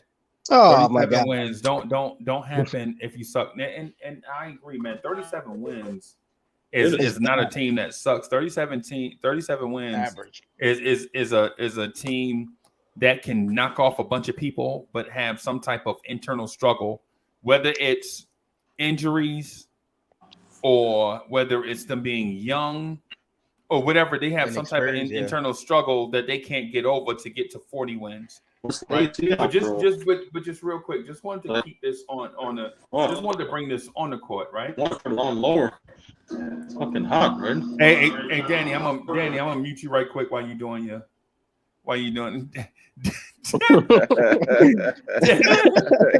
Danny, while you talking to them, bro, I'm gonna mute you, okay? Yeah, I heard him in the back. Because when you talking to them, everybody can hear it, and I ain't want to have everybody in your business. You know what I'm saying? It's hot. It's hot down there, Danny. But just real quick, bringing it on the court, because I think what we're doing right now is speculating, and there's no harm in that, right? Because there's no basketball for us to watch and evaluate right now because it's the off season, right? But on the court, I think you see improvements from IQ, Grimes, McBride, Cam, RJ, Obi, Mitch, just by, for one, getting a year older, another year of experience, right? Another year of experience, and then also by bringing in some additional veteran players, by bringing a healthy Derrick Rose back. I think helps the players get better because there are some struggles that Derrick Rose can help us get through, and the addition Is he of healthy Jalen now, Brunson Freezy? Is he I healthy? don't know. I don't know for sure, but he does look fat though, bro. Yeah. Derrick Rose looks fat. Oh, come on. Ship him out. I got a picture of it. You remember the picture I showed on the screen with him holding the fish? Yeah. Nah, pull it up. Yeah. Yeah, see that. If I can find it, man. If I can find He it. not he don't look like he working out at all. No. Damn. He's working out, bro. No, Derrick Rose looked like he took 7 months off from life. That's why he got to go. That's why he got to go. That's how he got. Yo, when you 6'2", when you 6'2" and an NBA player, and you got a gut, bro. Yeah. Yeah. I got the picture somewhere in here. If I can find it, man, I'll bring it up. He should have been working out. He 32, right? Something like that. Yeah, but our metabolism slowing up. Yeah, man. Damn. Yeah, man. So, yo, nice. But on the court though, this is what I want to mention to you. On the court, right? On the court, I think I may be ready to see Evan Fournier go to the bench. Yes. And I may be ready to see somebody else start at the 2, not Fournier, right? And I'm not knocking Fournier. Right? That's not what I'm doing. What I'm saying is because I still value what he brings to a team. I just don't like it in that role, right? And I know some people said that they would prefer to see Grimes start over Fournier. I don't know. I think if Brunson is the point guard, I think I might. That's too small. I want Cam. CWC, let me finish, bro.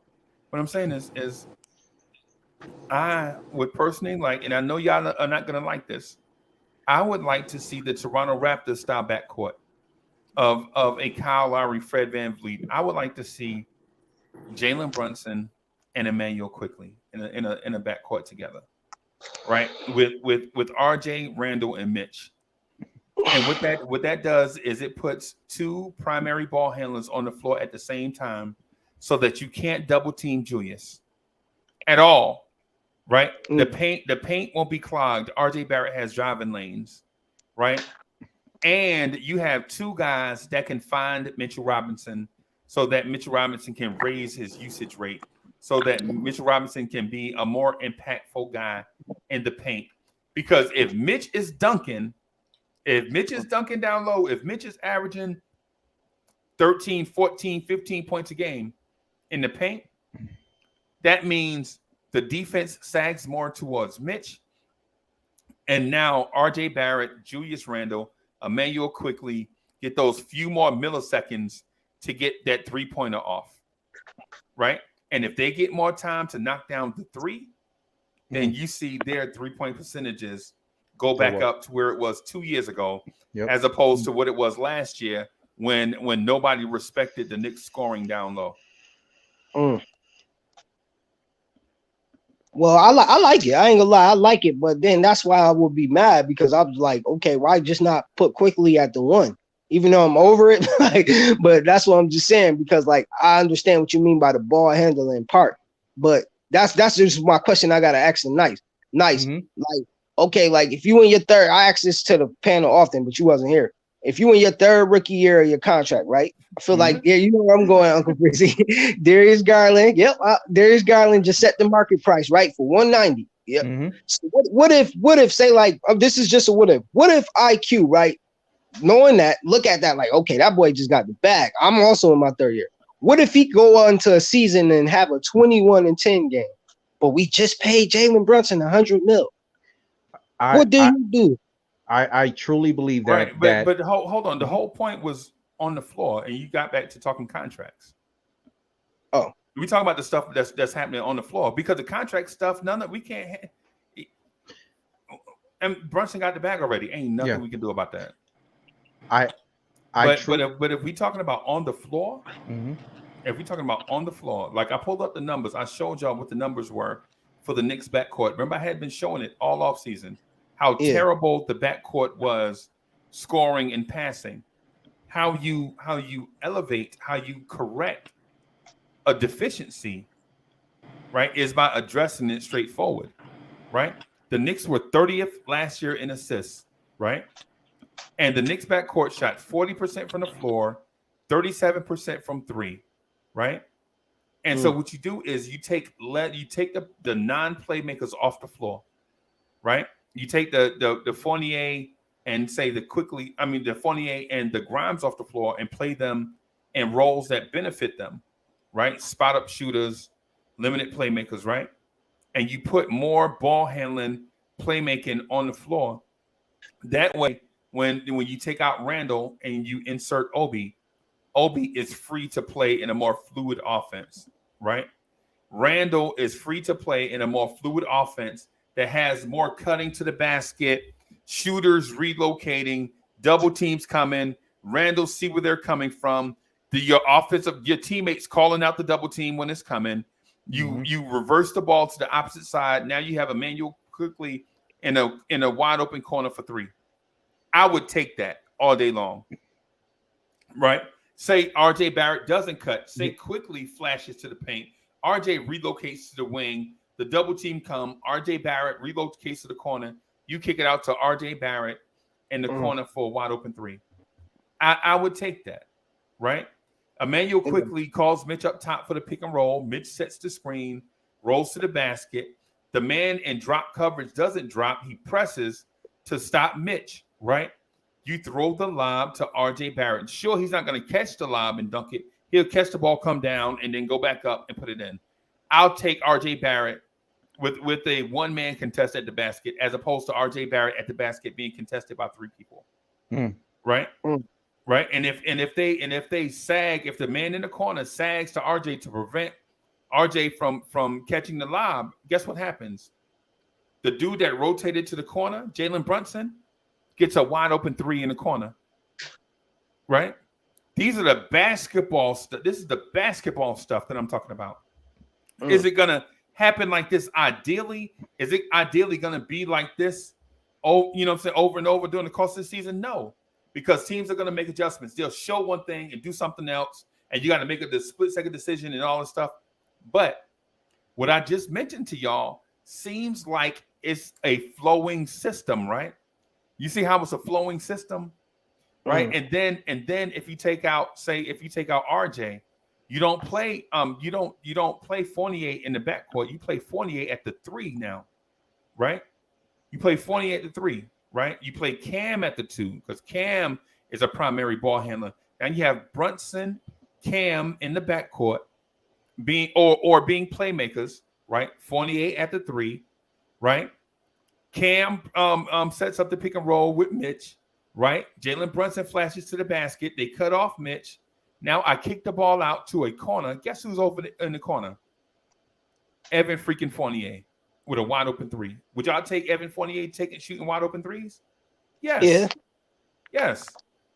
So this is why I say I know a lot of Knicks fans say a lot of things like just trade Fournier or get rid of Randall or Cam is a bust or Grimes ain't it. Quickly ain't it. Man, when you look at basketball stuff, when you just talk about basketball, man, you have the makings of something that can be special, especially think about this. If a defense says, listen, the Knicks are killing us from the outside, we are just going to let Mitchell Robinson catch these lobs all night. He can't catch lobs all night, and then all we have to do is foul him, right? For one, Mitchell Robinson is a 70% field goal shooter from the floor, right? Now, it's up to Mitchell Robinson. I know you watch. Mitch watches all the Knicks content creator stuff. right? Mitch. He does. He does. Like if I say something, or if somebody say something that Mitch don't like, he gonna respond to it on IG. Oh right? wow, that's a fact. And so, what I'm saying to you is Mitchell Robinson is if they stop all of our 3-point shooters and they let you eat at the basket, with you shooting 48% from the free throw line, you can be a 15-point per game scorer, right? 15 point per game without free throws. Mitch, if you get that number to 65, you can be a 17 point. You could be 17 and 11. You could put up Rudy Gobert numbers, right? And so this is what I'm saying to the chat, because when we talk about the chat, basically all we do is talk about money and Tibbs. Like, oh, Tibbs. Man, listen, what I just described to y'all is the offensive system that Tom Thibodeau runs. Mm-hmm. Right? People say Tibbs don't have a system. Nah, man, Tibbs had a system. Tibbs didn't have players. Mm-hmm. Right? Tibbs didn't have guys, a pick and roll ball handler that can be efficient in a pick and roll, that you can get points per pick and roll play. Yeah. Right? We were not efficient in points per pick and roll play. That's not a Tibbs thing, because Tibbs calls a certain thing, and it's like anybody in here a Giants fan? Any Giants fans in the building? Yes, sir. Think about how the offense looked. Think about how the offense looked when Eli Manning was taking them to the Super Bowl, and think about how the offense looked last year with Daniel Jones. It's not about the plays you call; it's about the players you have. Yep. Right. So what I'm saying is this. I know we critical on Tibbs about a lot of stuff, but all coaches run the same stuff. Nobody reinvents the wheel. The Portland game in Portland, the game that Subliminal 209 almost got. Shout out to Subliminal 209, because he was cheering so loud at the Portland game, they almost kicked him out of the game because he was a Knicks fan. They legit almost kicked out a Knicks fan and his family in the Portland, Oregon at their game because the Knicks fans were louder than the Portland fans.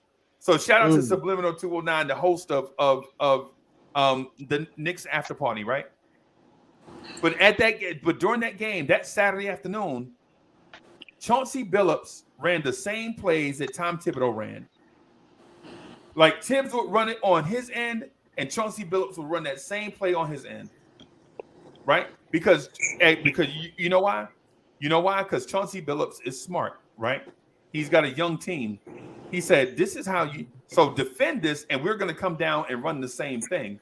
So basically, what he was teaching in a live NBA game is how to defend it and how to run it at the same time. So his young players are getting reps, mental reps. You know what I'm saying? We came down and ran a side pick and roll with the 1-4 pick and roll with the power forward and a 2 RJ, right, coming down with the 4, and the center is off the ball in the corner, right? They come down, they run the same play we running, right? Because you don't have to run y'all know you don't have to run the pick and roll with a point guard in the center. You don't have to do that. You can run it with your 2 and your 3. You can run it with your 3 if he's an adequate ball handler, and a 4, right? You can run it. Fournier ran it with Randall. Randall called Fournier over to set the screen, and Randall ran it with Fournier and did the skip pass to the corner for Evan Fournier for 3. Now, Evan Fournier missed a shot, but Randall got Fournier in open look. That's all you can do out of it. As long as you're getting people open looks, that's the best you can do. It's up to the other player to hit the shot, right? So what I'm saying is if we're thinking about the stuff that's happening on the floor, yes, I'm optimistic. Yes, I think we have the players that can run certain things, right? I think we have the talent to take the step to the next level. Do I think we have the talent on the roster to get to that next level? Maybe not. But when you're building, you have to understand you're in that building mindset.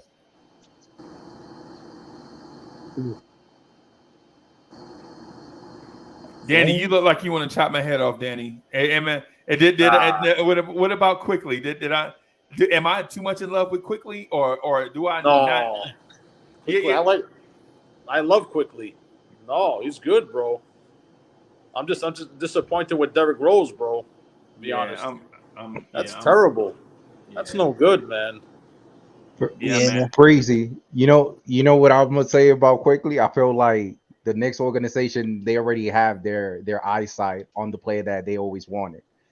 By us not getting who we actually wanted, first it was Jalen Ivey, and then it jumped to DeJounte Murray. DeJounte Murray, just think about it. DeJounte Murray, of all the negotiation that was out there, that's a negotiation that was no problem for the Knicks. Why did the Knicks didn't go after him? And then start thinking about, do you think that the Knicks already have something that they believe that might be it, and they don't want to jeopardize how other players gonna feel like? Because if we already got Brunson and we get DeJounte Murray, man, Brunson's gonna feel like, so why the hell did I join the Knicks? If I actually had Luka in my end, yeah, I wasn't getting playing time, but at least I'm gonna play with somebody that's an all-star. Like, we don't even know nothing about DeJounte Murray, and DeJounte Murray might even take even more time from IQ. So I feel like they are very patient with IQ because they see something special, but he's still not there. So if you look at IQ, all right, let me say it this way: Julius Randle and RJ Barrett, they are marathon runner. They would take 40 minutes of game time with no problem. So that's a plus in their end. If you look at IQ, how he played in the last game of the season, by the fourth quarter, you could see it in him. Like, man, this dude is gas. So I feel like they don't want him. They don't want to put him in the type of predicament that is gonna sabotage his confidence. You know, like we're gonna be taking care of you. We're gonna make sure that you right. We're gonna make sure that you build up right. But we're not going to take out your confidence because we already see something good from you. And on contract, man, anything can happen because the Knicks organization, they haven't they haven't overpaid nobody for a long time. So if they see something special, I don't see why they wouldn't. They could do it with RJ, they could do it with IQ, they could do it with anybody that has the potential ability of showing them something special. But we're not going to be overpaying nobody that is not giving us neither one of those two. Facts. I also Quickly, for sure, to have a big year. Yeah, but that's my thing though. Like, I expect him to have a good year. That was just my whole challenge. I expect him to have a good year, but he's going to be looking for a contract. So that's my thing. Do we just let him walk for nothing? And I don't want nobody thinking I'm in the pockets or I'm in the organization. Are you talking about IQ? Yeah, I expect IQ to have a 21 to 10 assist type year. But he has 3 more years after this, so he's not in that conversation. If somebody should be in the conversation, it's gonna be RJ, and not taking nothing away from him. I'm just saying that he got to show us something special this season. And this is one thing I hate about players. Whenever they in their contract year, they always find a way of balling out. That's what I'm saying. That's what I'm telling. But then once like the only reason I don't put Brunson in that conversation is because Brunson never had that opportunity playing with somebody that's ball dominant like Luka. So we already know that Brunson always wanted to pop, but the Dallas never gave him the opportunity of doing that. But now that he was hurt, or Luka was hurt through the Jazz series or whatever series it was, we don't have another option. Now we got to play Brunson. Oh, now we see what Brunson could give. Now you missed out. But nice. I challenge that because I think that was Mark Cuban. I think if Mark Cuban thought that Jalen Brunson was even near the level of Luka, they would have overpaid him. You know, Mark Cuban's a billionaire. He got the money. He got the paper.